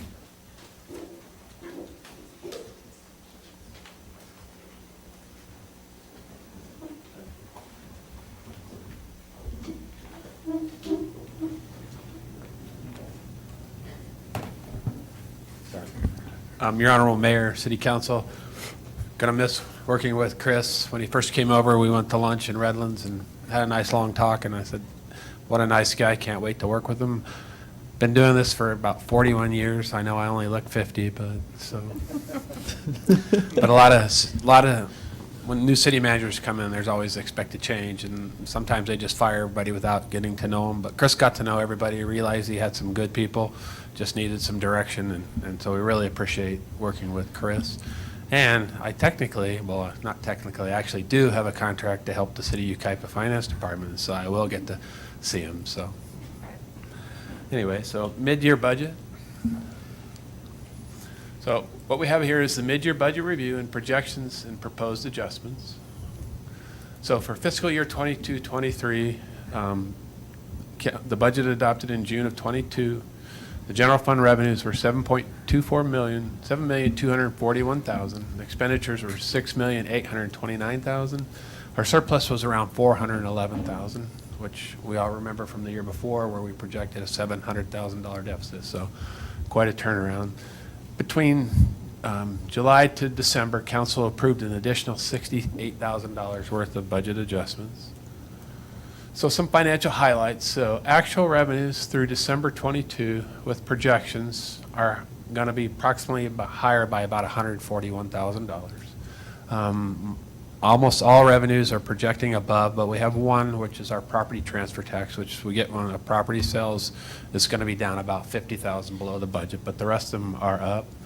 The largest increases are in property tax fire. We had about just a little under 8% increase in property taxes in 1 year. And then construction and building permit fees have been consistently higher. And so we're going to do one proposed revenue adjustment for $50,000 for property tax fire. Actual expenditures through December with projections are estimated to be about $6,432,000, which is about $340,000 lower than the original budget. A lot of that is due to some savings in professional fees in the city manager's department, and then some cost savings in the fire department for health insurance. We projected that kind of high to begin with. So any questions on these items? Any questions? But we do have some new. I have one question. Sure. 10-100-6225 and 2700 are item number 32 and item number 9, or excuse me, 3 and 32. That's the same one I think Councilmember Dane had. So I'll let city manager explain that one. Okay. I'm sorry, I don't have that in front. What item is that on? The same one Councilman Dane asked About for. the audio video? Yeah. Okay. So, we consistently struggle with audio video issues in this council chambers, and we've contemplated over the past couple of years making the investments we need to upgrade this equipment. But being that the plan is, part of the adopted ARPA spending plan is to do a renovation upstairs and create a new council chambers, we've been holding off on those expenditures. But we have been doing the research, and we found a company that a lot of cities are using that has really phenomenal technology in this area.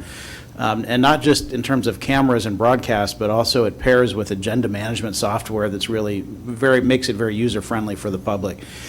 And this equipment is very easy to move. So when we do the new council chambers, we can use that same exact equipment and move it upstairs. And so we're recommending with this budget that we move forward with that at this time. And the reason it's split into two funds is we have what's called PEG money. We received a capital grant And that's, the 15,000 is what's left over for that, so we'll use that. And that money can only be used for equipment for public broadcasting your council meeting. And then part of it would be the general fund, and a big part of that is the one-time cost for the camera. And then annually, it's not all that much every year, so. And if they ever do get the agenda management software, it's all in there, it's searchable, you can watch videos, the public will love it, so. Thank you. And so most, not a lot, Chamber of Commerce, additional support of $5,000. Junior lifeguard transportation, support them $5,000. The council meeting expense, the city attorney, which is what you guys just approved earlier, the new agreement, the budget adjustment. Salaries and wages, unfortunately, that top line item, but we've already been down that road tonight, so. Then salaries and wages, administrative services department, and then 310. We lowered, we kind of might have had a budget item doubled up, so we lowered one and then increased the other by 5,000. That's in the communications. Salaries and wages, vacation payout, city clerk's department, benefits, professional, the election was canceled, so we have, 35 was the full budget, wasn't it, Anna? Yeah. Woohoo! So we got that savings. Finance, when Kayla went on maternity, we hired a temporary company, but then that person quit, so we hired another person, and then that person quit the same day Kayla did. So Terry became the AP clerk, and it didn't, I mean, it went better than I thought it would, but. Well done. Yeah, so we had, I didn't void a check yet. And so. That's funny. We have additional support there, but now that we've hired Elizabeth, things are, much better and clicking right along. Billing and safety, there's been increased plan check services because of the rise in the activity. Increased temporary building permit. We had a person leave, so we have a temporary staff in there right now helping. Fire department, I don't know if the chief wants to explain any of these. Are you good, chief? Okay. And so the health insurance, we budgeted the max for every employee, but it didn't work out that way. And that's why we have the 40,000 savings in the health insurance. Fleet equipment maintenance, to reflect actual costs. And then the chief asked for new turnouts. So each person has 2 sets of turnouts in case they get any hazard materials and they don't have time to clean their turnouts. So that's what that is. Emergency preparedness, to the emergency services coordinator increase, that's what the county of Riverside. Professional specialized services and public works, we have a new on-call, what's the name of the company, Chris? Is that, I know, okay. And that's $5,000 there, because we really don't have a public works department. NPDS, just that we estimated a little less than the cost actually came in, that's the 4,300. Code enforcement, new equipment and uniforms, and then building and maintenance, additional for the Christmas tree rental, additional for trees and lights, and then our window cleaners and our janitors, with the cost of living going up, asked for an increase, and that's what that is. And then the hazmat disposal is the thing that the chief talked about earlier. And so the proposed revenue adjustment is $50,000 up.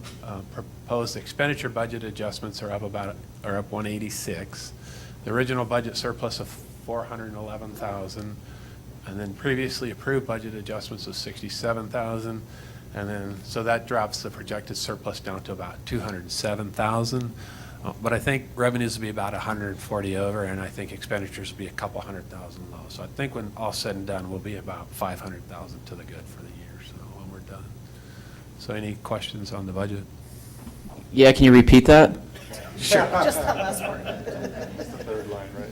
Yes, we will probably, all said and done, will be around 500,000 to the good. So. Thank you. I'm done. I resign. You already quit off of the finance committee. Did our part. Any questions for now the most popular man in the building? Nope, no questions? Okay. It's too easy. Well, when you say those kind of news, good, that good news, absolutely. There's been other Yes, years thank you. that weren't as good, so that's good. That's good. Okay, I do need any questions to staff besides our lovely Terry Shea. Any public comments on this? Nope. I need a motion and a second. So moved. Motion. Second. From the Finance Committee. The Finance Committee did it. 1 and 2. I need a roll call vote, please. Councilmember Castillo? Aye. Councilmember Dane? Aye. Councilmember Terry? Aye. Mayor Pro Tem Welty? Aye. Mayor Smith? Absolutely aye. Motion All right, carried. business item 7, moving right along. All right, adoption of resolution number 2023-06. This is also going to be Terry Shea. That's why he hasn't moved yet. You guys are lucky. All right, so what I have here is City Council to approve or offering health insurance to the City Council. In April of 2021, the City Council adopted resolution number 2021-20, adopting the Employee Handbook and Personnel Policy Manual, which became effective July 1st, 2021. And that was a very exhaustive process. We went through that for weeks and months and came up with a very good policy. And so city employees are eligible for each regular full-time employee 100% of the single-party premium for health, dental, and vision insurance, inclusive of the prescription drug coverages within the health plans, and equal to the subscriber rate for the Anthem Blue Cross Select Plan plus the city dental and vision plans. The city will also pay 80% of the premiums for the health, dental, and vision insurance for eligible dependents. And so a subscriber plus 2 dependents for the Anthem Blue Cross Select Plan for city, and then the dental and the vision. Eligible employees are available for cash out, but unfortunately, Stephen said council members aren't available for cash out, and then a city may provide health and welfare benefits such as medical, dental, and life insurance to members of its city council per California Government Code Section 53201. Said any amounts paid by a city for retirement, health, and welfare and federal Social Security benefits are not subject to the salary limits in the government code, which keeps your salary set at that $300 per month. These aren't subject to that. Provided that the same benefits are available and paid by the city for its employees, which it is. And so city council members are eligible for the same health benefits at the same contribution level of regular city employees as provided in the city's manual. And then there's also another section just below that for a non-safety plan. So the fire has a little bit different plan than the city, so that you guys would be under the city's plan and not the safety's plan. So each council member, if chooses a subscriber plus 2 dependents, the monthly premium for health, dental, and vision care would be $2,120.87, with the city's portion being $1,858 and the council member's portion being $262.58. So the cost from March to June, if that were to take effect, would be about just a little over $37,000. Now, there are several plans PERS offers, some are higher. So if a council member were to choose that, then there would be additional cost to the council member, but not the city. It would be capped at that. And like I said, you can't cash out. So any questions on either the calculations or the insurance offer? I just have a click for clarification. So if the city council, if a member or multiple members opt out of this, Yes. that number will be lower? Yes. Okay. Right. And if you just covered yourself, it would just be that subscriber rate. So the number you have here is kind of highest case scenario? Yes. Thank you. Mr. Mayor, just a little point of information. A lot of people don't know that compensation in the way of the stipend that council members receive is actually set and limited by state law. And interestingly, it's based on the population of the city, which to me is a curious way of doing it because, I can tell you that the city council of a smaller population city puts in just as much time as the city council of a higher population city. Nevertheless, that is state law, and so unfortunately for a city the size of Canyon Lake, that stipend is maxed out at $300 a month. Wait, you guys are getting $300 a month? In some of our neighboring cities, that number is 500 or 700 or even higher depending on the population. So there's really nothing we can do to change that compensation, but one thing that we can do, which has become really standard, I would say, with city councils, is to provide the same health insurance to the city council that is offered to employees. And so staff recommendation is that we do that at this time. I think it's probably long overdue. Something I'm actually kind of surprised the city hasn't done in the past, as a lot of our neighboring cities, and not just cities, but special districts like water districts, it's quite common, so. Mr. City Manager, the question I have is I know the last 4 years has been getting the city up to a regular city.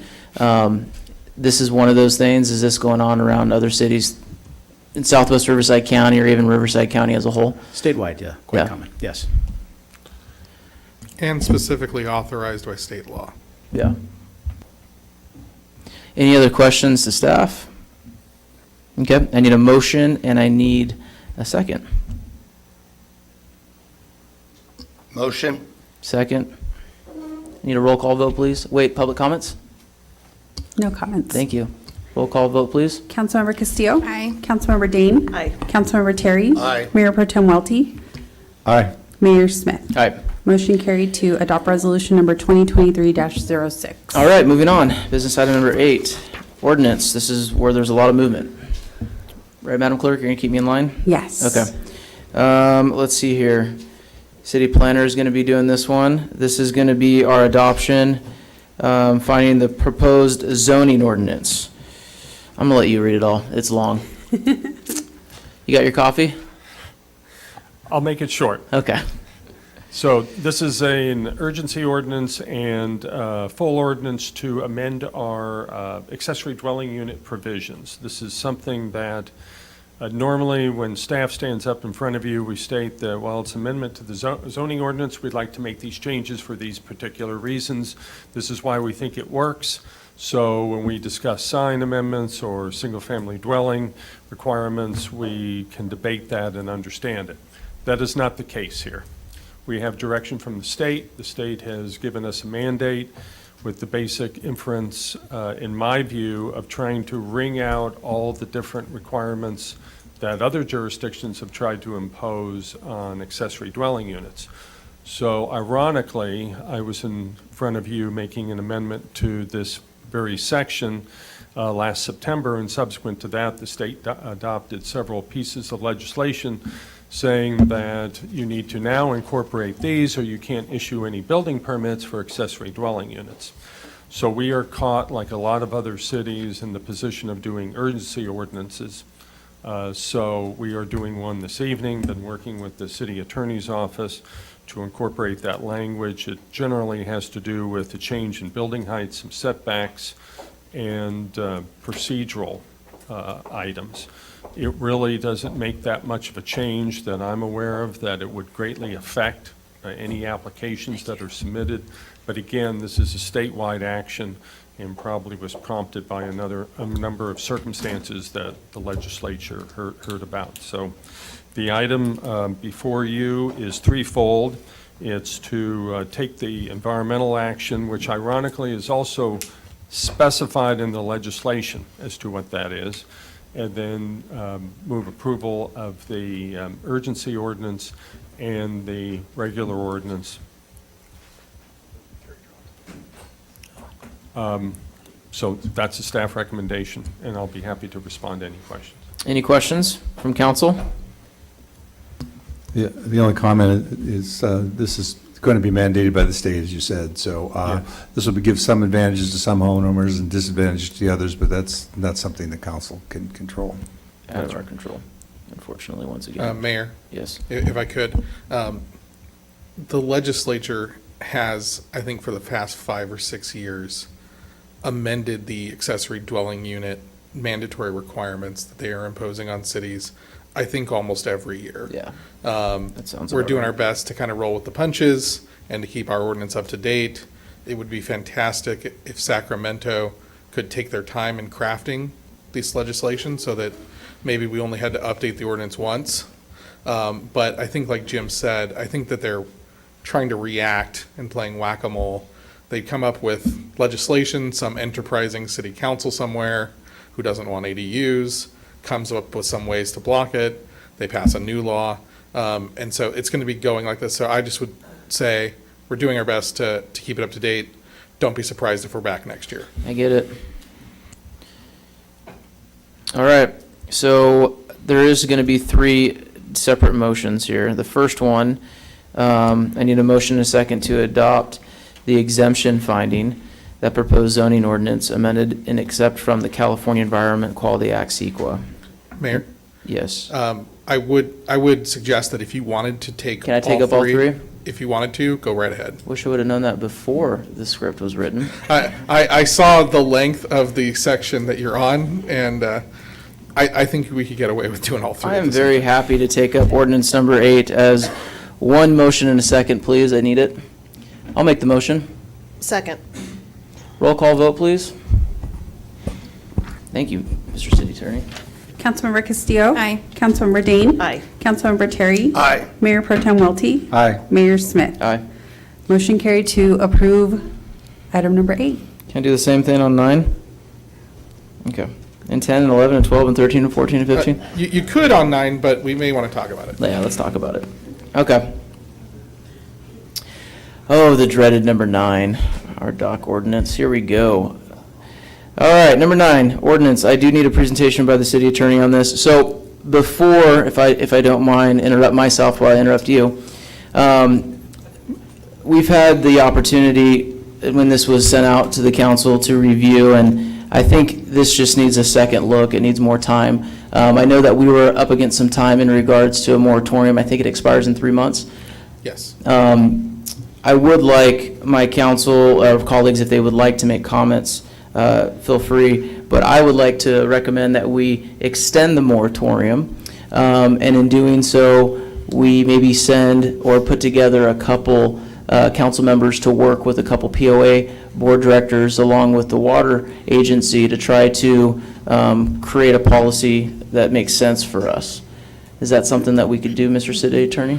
Sure. So if the council, after discussion and public comment, what have you, if the council wanted to table the current version of the ordinance and direct staff to come back with an 1-year extension of the moratorium, which is allowed, we could do that. We do have to do public notice. Of course. For that, so we can't do it tonight. But we could absolutely bring back that extension. That would give additional time to reach out to the other stakeholders and, find a path forward on this.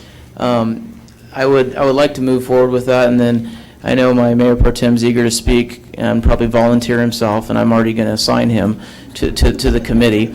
I would like Mayor Pro Tem Welty and Councilmember Mark Terry, if you would be willing to lead the charge on this on the city side, and hopefully the POA will send some good directors your way to work with to help draft this ordinance, along with the help of the water board, or the water district, if you'd be willing to do so.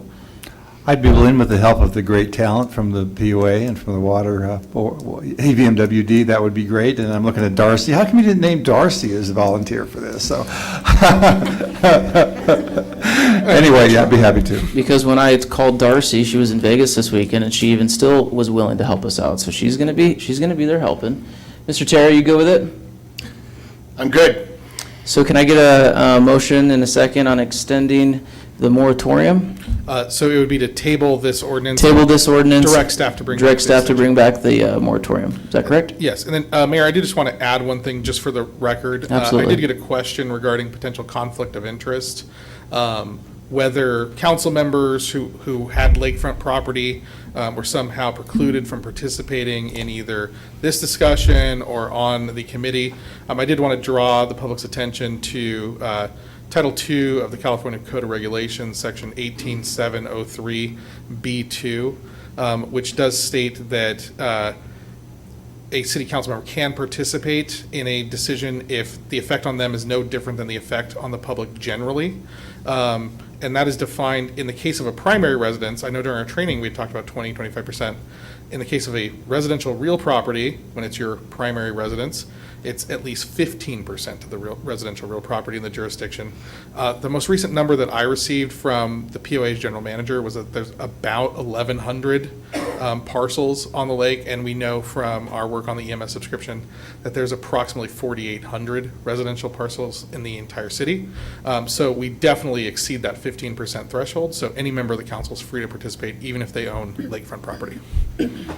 In Lamer's turn, if you're a council member and you have a dock, you can participate in this conversation. All right, with that said, Can I get that motion? I'll make it. I need a second. We do have one public Oh, we comment on do? this. Perfect. Yes. I apologize. Darcy Burke? Ooh, a withdrawal. This is great. Based on the activity that just transpired. Now we're talking. I was just curious if it was going to be Darcy the resident or Darcy the director. Okay. Whoa, okay, I'm glad we withdraw. I'm kidding. I do need a second. A motion is on the floor. I need a second. Second. Roll call vote. Councilmember Castillo? Aye. Councilmember Dane? Aye. Councilmember Terry? Aye. Mayor Pro Tem Welty? Aye. Mayor Smith? Aye. Motion carried. Who said we can't have fun at 8:53? All right, moving on. Business item number 10. This is a discussion. Oh, great. This is authorization for me to attend the Urban Water Institute Spring Conference. City Clerk, will you tell the world what I'm doing? Yes, absolutely. So this year, the Urban Water Institute has asked Mayor Smith to speak at their event in place of Supervisor Karen Spiegel, who was unable to attend. Now, each year, the city council approves when you guys approve the budget, there's a list contained within the budget, and it identifies all the conferences and meetings that you're able to attend. This was not one of the approved items on the list, and so we're asking that the council consider authorization tonight. The anticipated cost for Mayor Smith's attendance at the Urban Water Institute Spring Conference would only include his hotel accommodation, as conference registration will be taken care of by the Institute. And currently, much of the funds that are budgeted in that account for this fiscal year have not been used, and so we would not be exceeding the budgeted amount.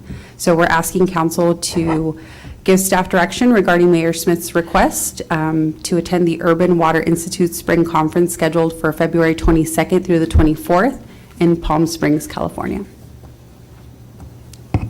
Just trying to be transparent. You want to comment? Yeah. Thank you for going and speaking and representing Canyon Lake. Thank you. Good, okay. I gotta ask my wife, but I think she'll say yes. That's my wife. I just want to say on this item, Director Burke, thank you so much for reaching out to me for the opportunity for this. I think it's great. I think our goal is to talk about the importance of relationships, especially when you're dealing with a water agency. The times have changed here in Canyon Lake. The relationship we have now was not the case before, and I think that story needs to be told. So I'm extremely excited about this opportunity. I need a motion and a second. Motion. Second. Roll call. Oh, do I have any public comments? No public My wife comments. didn't submit one? Perfect. She didn't. She didn't? You can do an all in favor on this one if you'd All in like. favor? Aye. Aye. Thank you. All right. Let's see here. We're moving right along. Business item number 11. This is a discussion item. Southwest Riverside County Women's Elected Leaders Collaborative. This is going to be by you, Madam Clerk. This one's pretty exciting. I'm I going to heard. ask council members Castillo and Dane to comment.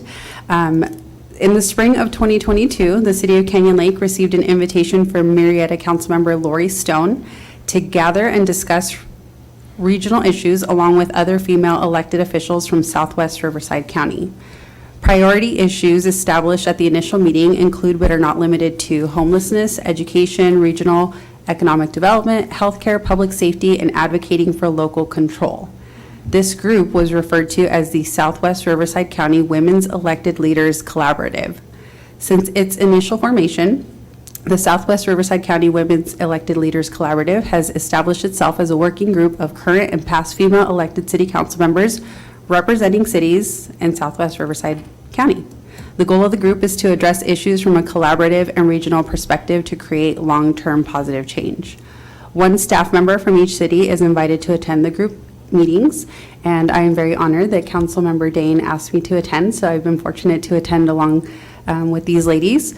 We've been fortunate to host this group. We had them come out to Canyon Lake for a lunch. Right. We took them out on the city's boat. We had a great time. Did We you got get Chris Drive? I forgot.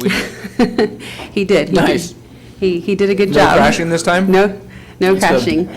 We got to show off the city. Everybody, had a great time, and it's been a great experience.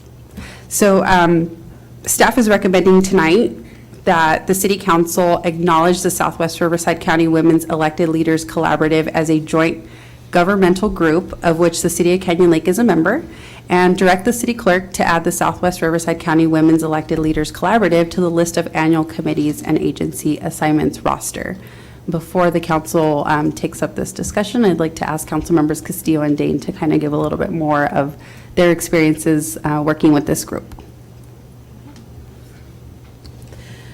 So this group is a really good group of women in this area, and it's been really nice to be able to get to know them and work together on issues that really affect all of us.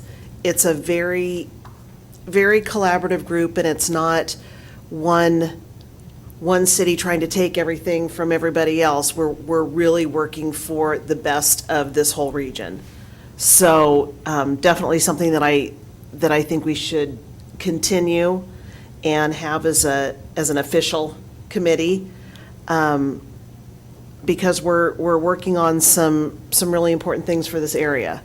And there will be more to come on that, but I think it's very worthwhile. I was very impressed, like Jen said, about the caliber of women who are attending these meetings, not just from the elected group, but the staff. The staff are really in tune with not only their city, but kind of looking to their neighbors to see where we can come together and make joint decisions. I've certainly learned a lot from attending these meetings about what's going on in the region that I wouldn't have received, or that information I wouldn't have received otherwise. Additionally, I think it's very important that Canyon Lake has a voice. If we are left out of this group, I think it would be a detriment to what we're trying to accomplish in the region. So I wholeheartedly support this. When I saw that Murrieta had just done a similar resolution, I felt that we would also be interested in making sure that this was something that was of a more permanent nature. I agree with Councilmember Castillo. It's important for Canyon Lake to be a part of this and to kind of have a seat at the table. I think historically, unfortunately, when it's come to some regional things, even just kind of event planning or basic things, I think the city of Canyon Lake has been left out. And so it's an honor that Councilmember Stone invited us, and I think, it's great for us to continue, so. I love it. Absolutely. I know that Mayor Pro Tem Stone told me about it, I think, last week, and I was like, oh, that's exciting. So, and I was able to FaceTime the group, actually, when you guys were at the lodge. That was awesome. So, before Chris crashed your boat. All right. I did not. So, I did not crash. Oh, sorry, I for the did record. It's not- your I last didn't. city council meeting. We can say stuff. One thing for the council to think about as we move forward, one of the first projects that this group has decided to take on is in relation to higher education and trying to get a satellite campus of Cal State San Marcos in the region. And so Temecula has committed some funds, and I know that they're going to be looking for other cities to decide if they're willing to do the same. So that's something that this council will have to talk about and consider. The other major consideration is establishing an appropriate acronym for this new group. The name is Southwest Riverside County Women's Elected Leaders Collaborative. So what I see here is CIRCWELC. CIRCWELC is. Well, on that note, CIRCWELC, is there any public comments? No public comments. One last thing to add, though, before you make your final decision here is our fiscal impact to this is very minimal. It will only affect us whenever the City of Canyon Lake is hosting, and that's only to cover the cost of lunch, which is already budgeted. It's not budgeted for, but it will not exceed current budgets. Got it. This is all in favor, right? All in favor? Aye. Motion second? All in favor. Motion? Second. Aye. Aye. Thank you. Okay. Oh, this one's fun. All right, moving on, business item number 12, resolution ordinance, adoption of resolution number 2023-07. Madam Clerk. Thank you, Mayor. This item is being brought forward tonight kind of at the request of Mayor Smith. here. So on December 14th, 2022, the City Council adopted Resolution Number 2022-63, establishing and adopting updated development processing fees and other city rates. During the discussions at the December 14th Finance and Planning Committee meeting, there was much discussion and staff review regarding the special event permit tiers, specifically Tier 1 options A and B. And the committee had expressed concern about these tiers and really wanted staff to focus on finding a way to streamline this process for the residents, right? We're trying to find a way to just make it super easy for them to click on the city's website and be able to purchase a permit and just be done with it and just make it really easy for them. So city staff met on January 26th and determined that an additional tier would be required in order to streamline the permit process as requested by the committee. We're recommending the addition of fee item 8, special event permit minor. So essentially we're creating one more tier. This tier would apply to events with 50 to 100 attendees and require only basic administrative review. The proposed cost of the fee is the lowest of all tiers at $32. The streamlined process will allow for residents to submit their application, pay the fee, and instantly receive approval. So tonight, staff is asking that you adopt the resolution adopting this additional tier, incorporating it into the fee schedule. Due to the nature of this fee and the basic administrative review, staff is also recommending a change to the Canyon Lake Municipal Code. Currently, all applications for special event permits are required to be filed with the city 30 days before the scheduled event. The change to the municipal code would allow for special event permit minor applications to be filed with the city 24 hours prior to the scheduled event. And I think that's kind of everything that I have. So I'm really pumped and excited about this because I know that this is weird for government to move this fast, but it is.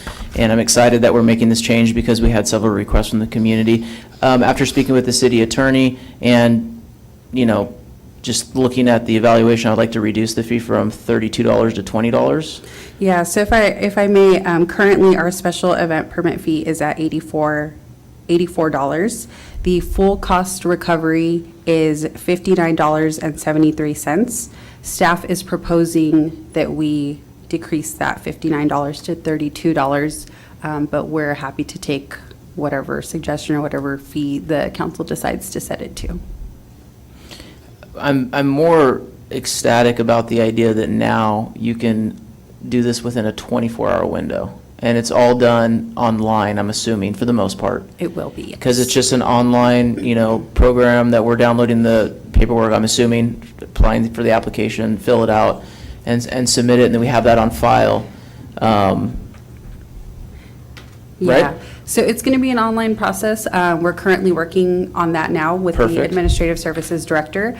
The goal is to have a website where the public can just come in and there's going to be basic questions related to this tier that the public is going to answer. If their event meets that criteria, then it will allow them to make a payment. And once they've made their payment, then that's essentially going to be their proof that they have their permit.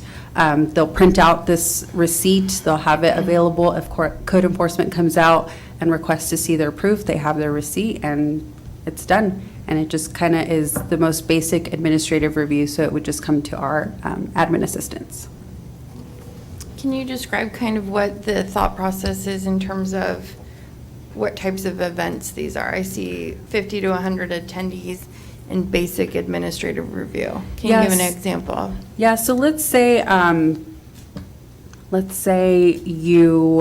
today's Wednesday. So let's say that you decide, you come home tonight, and your husband says, you know what, I want to have a gathering on Saturday, right? Let's have 70 of our closest friends come over and just hang out, or let's have a Super Bowl party, right?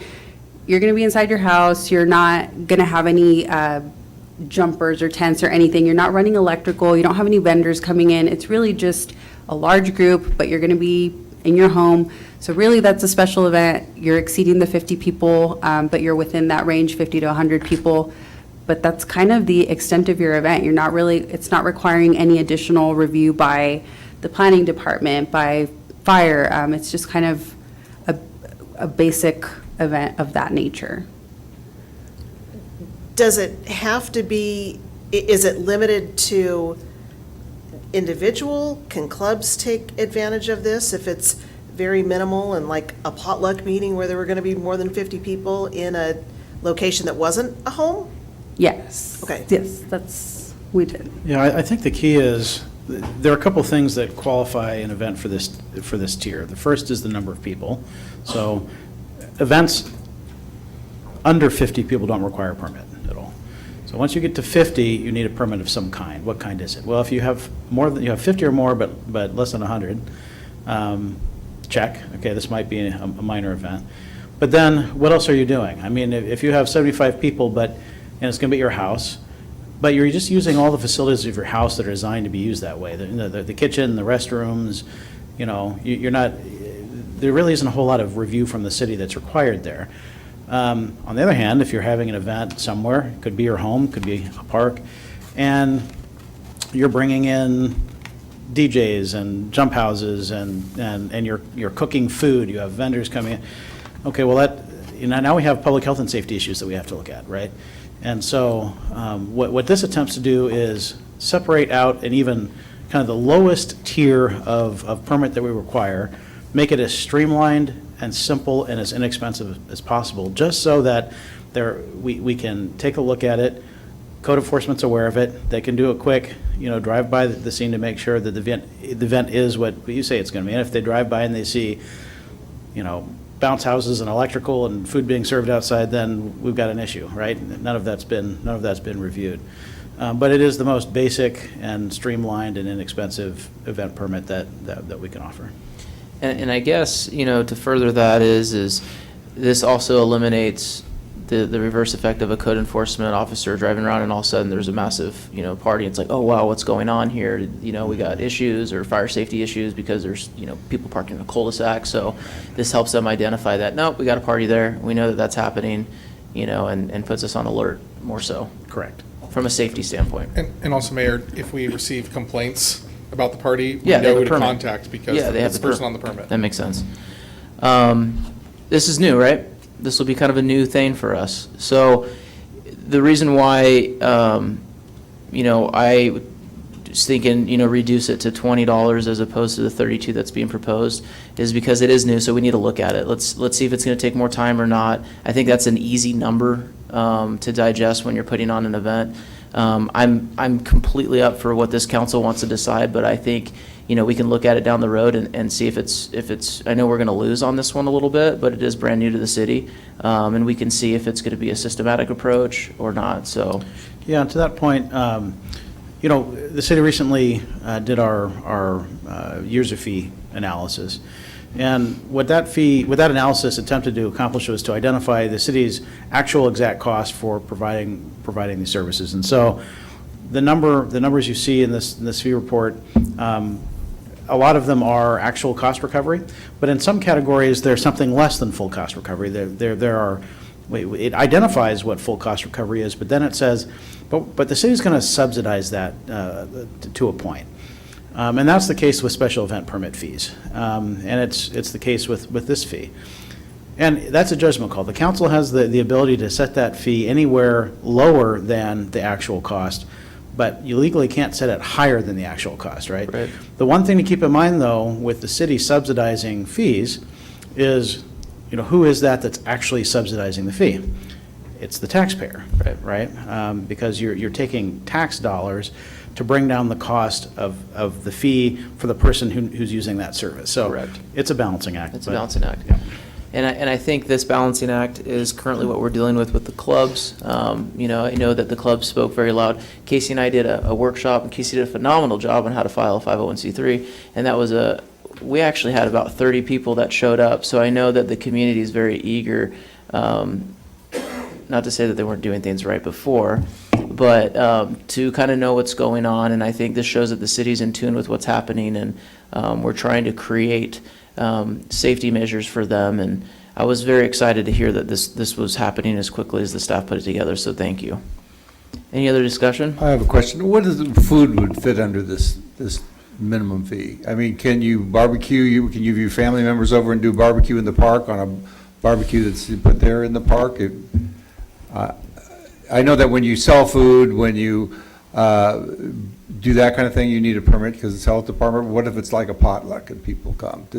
Where does that fit into this window? Because a lot of events we have are kind of gathering of everybody and they bring their plate. I'm going to look over to our staff here and see if there's any thoughts on that. I don't have the full tiers in front of me, but once you start introducing, so when you're at your home and you have an event, or let's say you have an event at the lodge, right? The lodge doesn't require a special event permit because as a facility that already gets inspected once a year, you're using the facilities that have already been inspected for that purpose. So you're using their kitchen, you're using their wired electrical, right? Once you go outside, let's say you're in a park, and now all of a sudden you're introducing, maybe you've got tents, maybe now you have electrical, maybe now you're bringing in barbecues.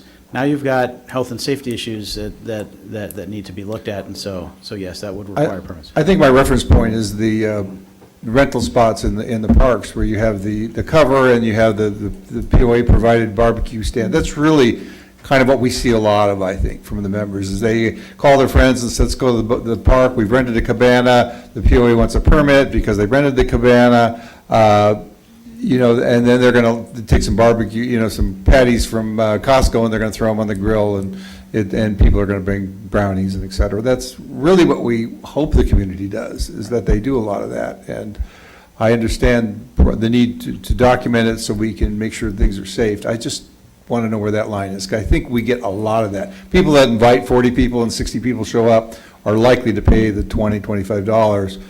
And I think we would get more compliance, and we would probably be able to deliver a safer community. Chief?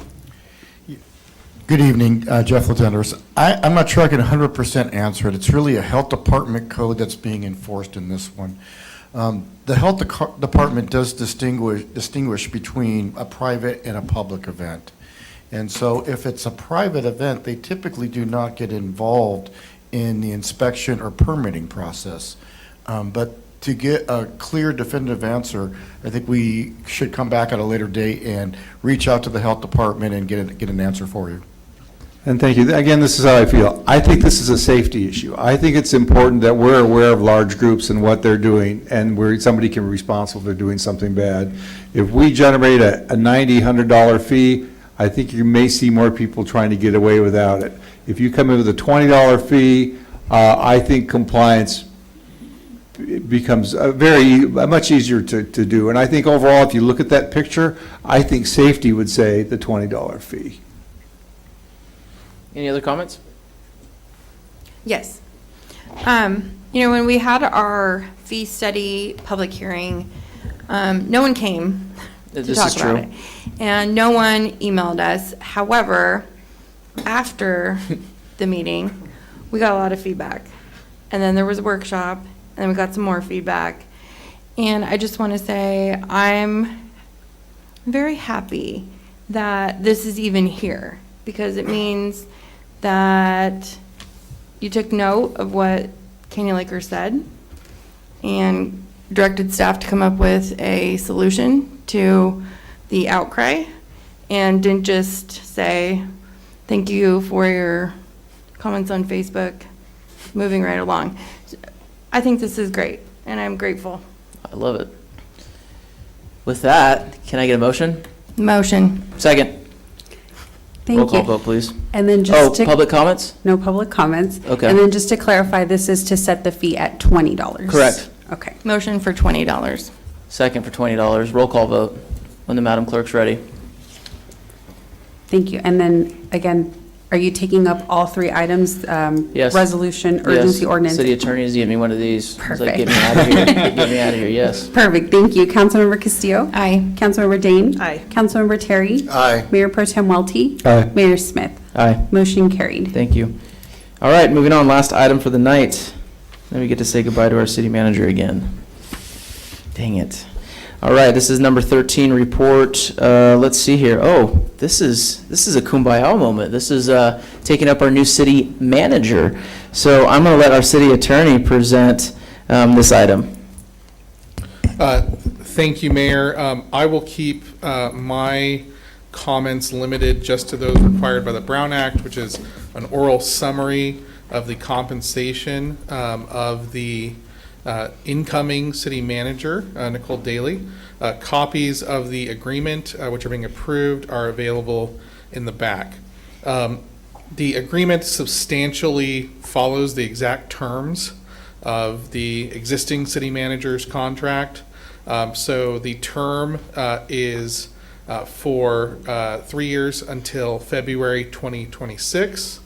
The annual compensation is $200,000 per year.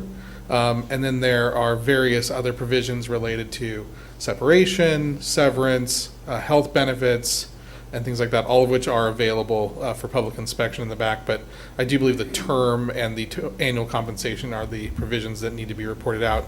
Other than that, I don't know if I wanted to turn it over to city manager. I'm sure that your incoming city manager also has comments, and I'm sure you all have things to say. City manager? Yeah, I'm really excited that the council chose Nicole Daly for this position. I've known Nicole for many years. She's been in this region for over 30 years. I've worked with her over the years in numerous capacities. She's going to be phenomenal. She comes from a communications background, as did I. She knows local government far better than I did when I started. She's the kind of person that works well with just about everybody. I think the community is going to love her. I think she's going to do a phenomenal job here. Thank you for that. Yeah. Any comments, questions? My comment is, I've known Nicole on a couple of committees, and to be honest, when the opening came up and it was like, well, who do we get? The first thing that popped in my mind was Nicole Daly. So I really didn't really influence any of the other council people, and they all went off and did this on their own. And when they came back and recommended her, I was all on board. So we're happy to have her. I think we've got extremely lucky. She's a great fit for our community. She knows the local people. She knows lake life because she comes from Elsinore. She understands the watershed, which is us. I think we got lucky. Mr. Terry?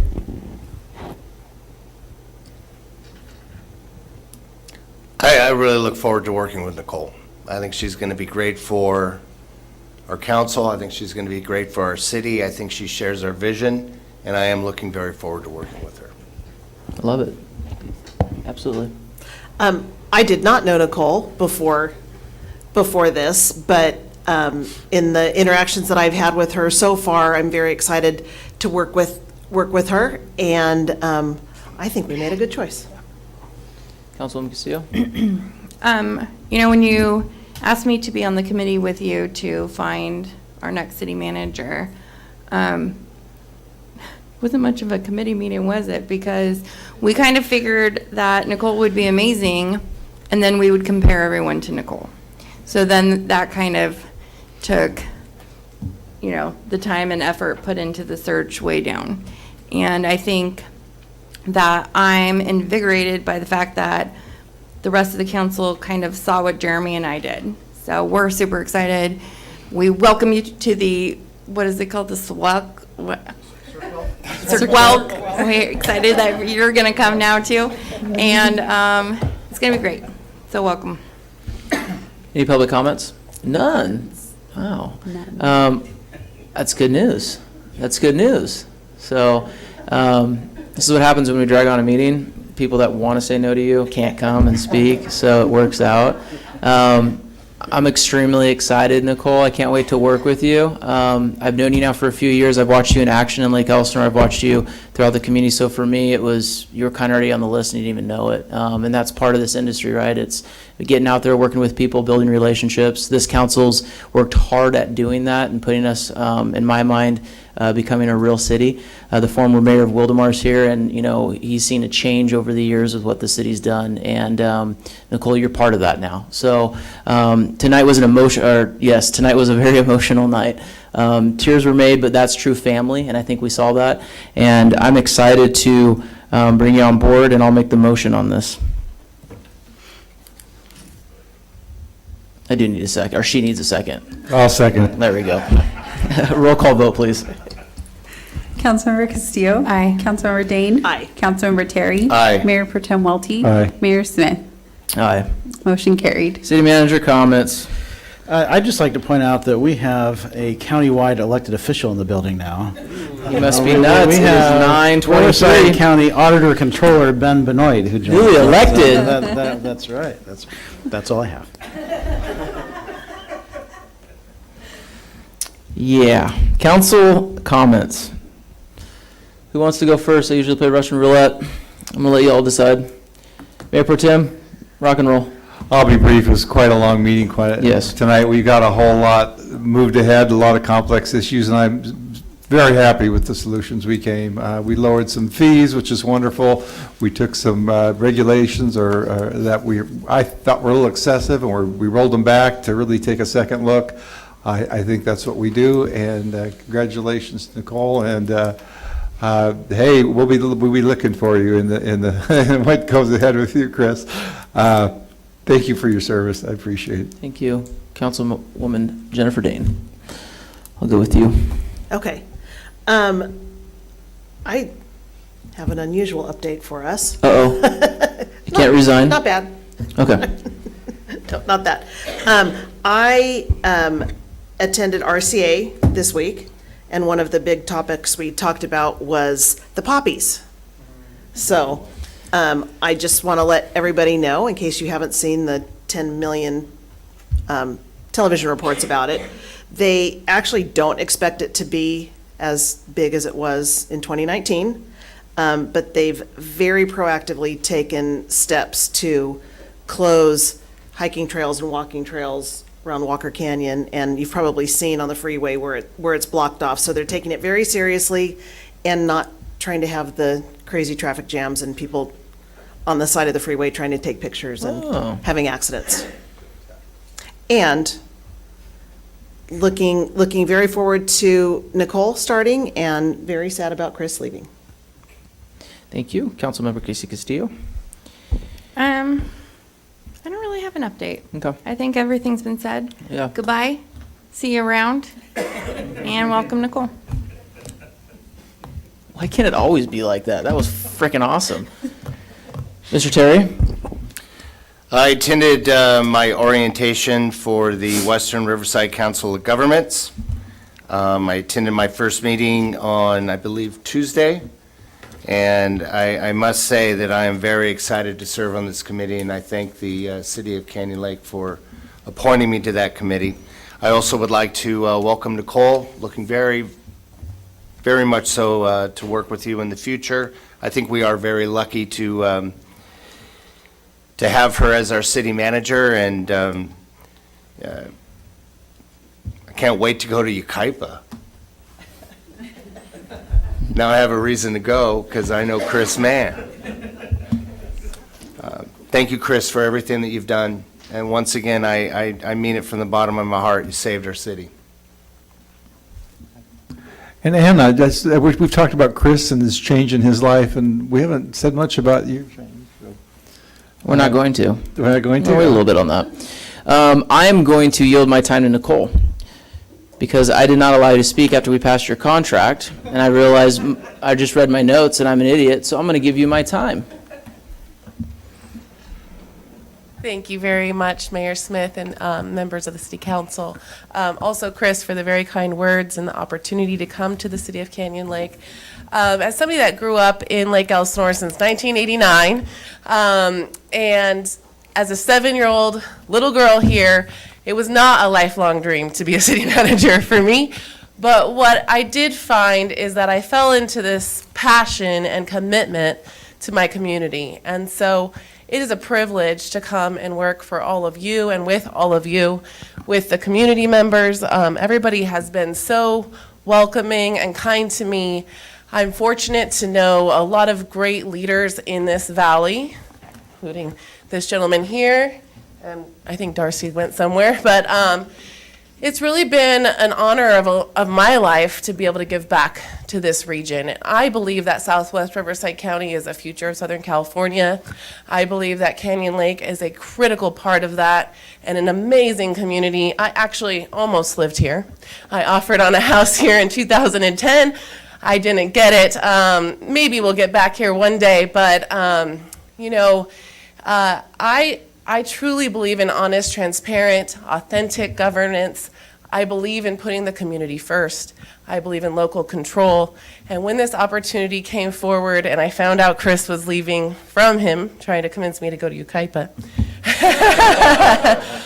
I just couldn't break free from Riverside County. And I also knew this was a perfect fit for me. So thank you for giving me this opportunity. My kids are all very excited that Mom's staying close to home. And I look forward to working with every single one of you, the community itself, to continue Chris's legacy that he's started here in Canyon Lake. I remember the days when Canyon Lake, the future looked very, very grim for this city. And to see what you've done here is tremendous. And I hope I can fill those shoes, and I think I'm up for that challenge and excited to try even more creative solutions with all of you. So thank you again. Thank you. I normally give an update. I'm not going to. We've been here long enough, but this is awesome. This is all the progress that RCTC has made in 2022. I put a ton of these in the back. I thought this was a phenomenal way to describe all the projects that are happening throughout Riverside County. So for those of you watching online, let me know. I can email this. For those of you that are here, they're in the back. With that, I'm going to go to the last announcement, which is our regular next city council meeting is going to be Wednesday, March 8th at 5 p.m. for closed session and 6:30 for open session. I'm going to adjourn the meeting at, wait for it, 9:30. 29,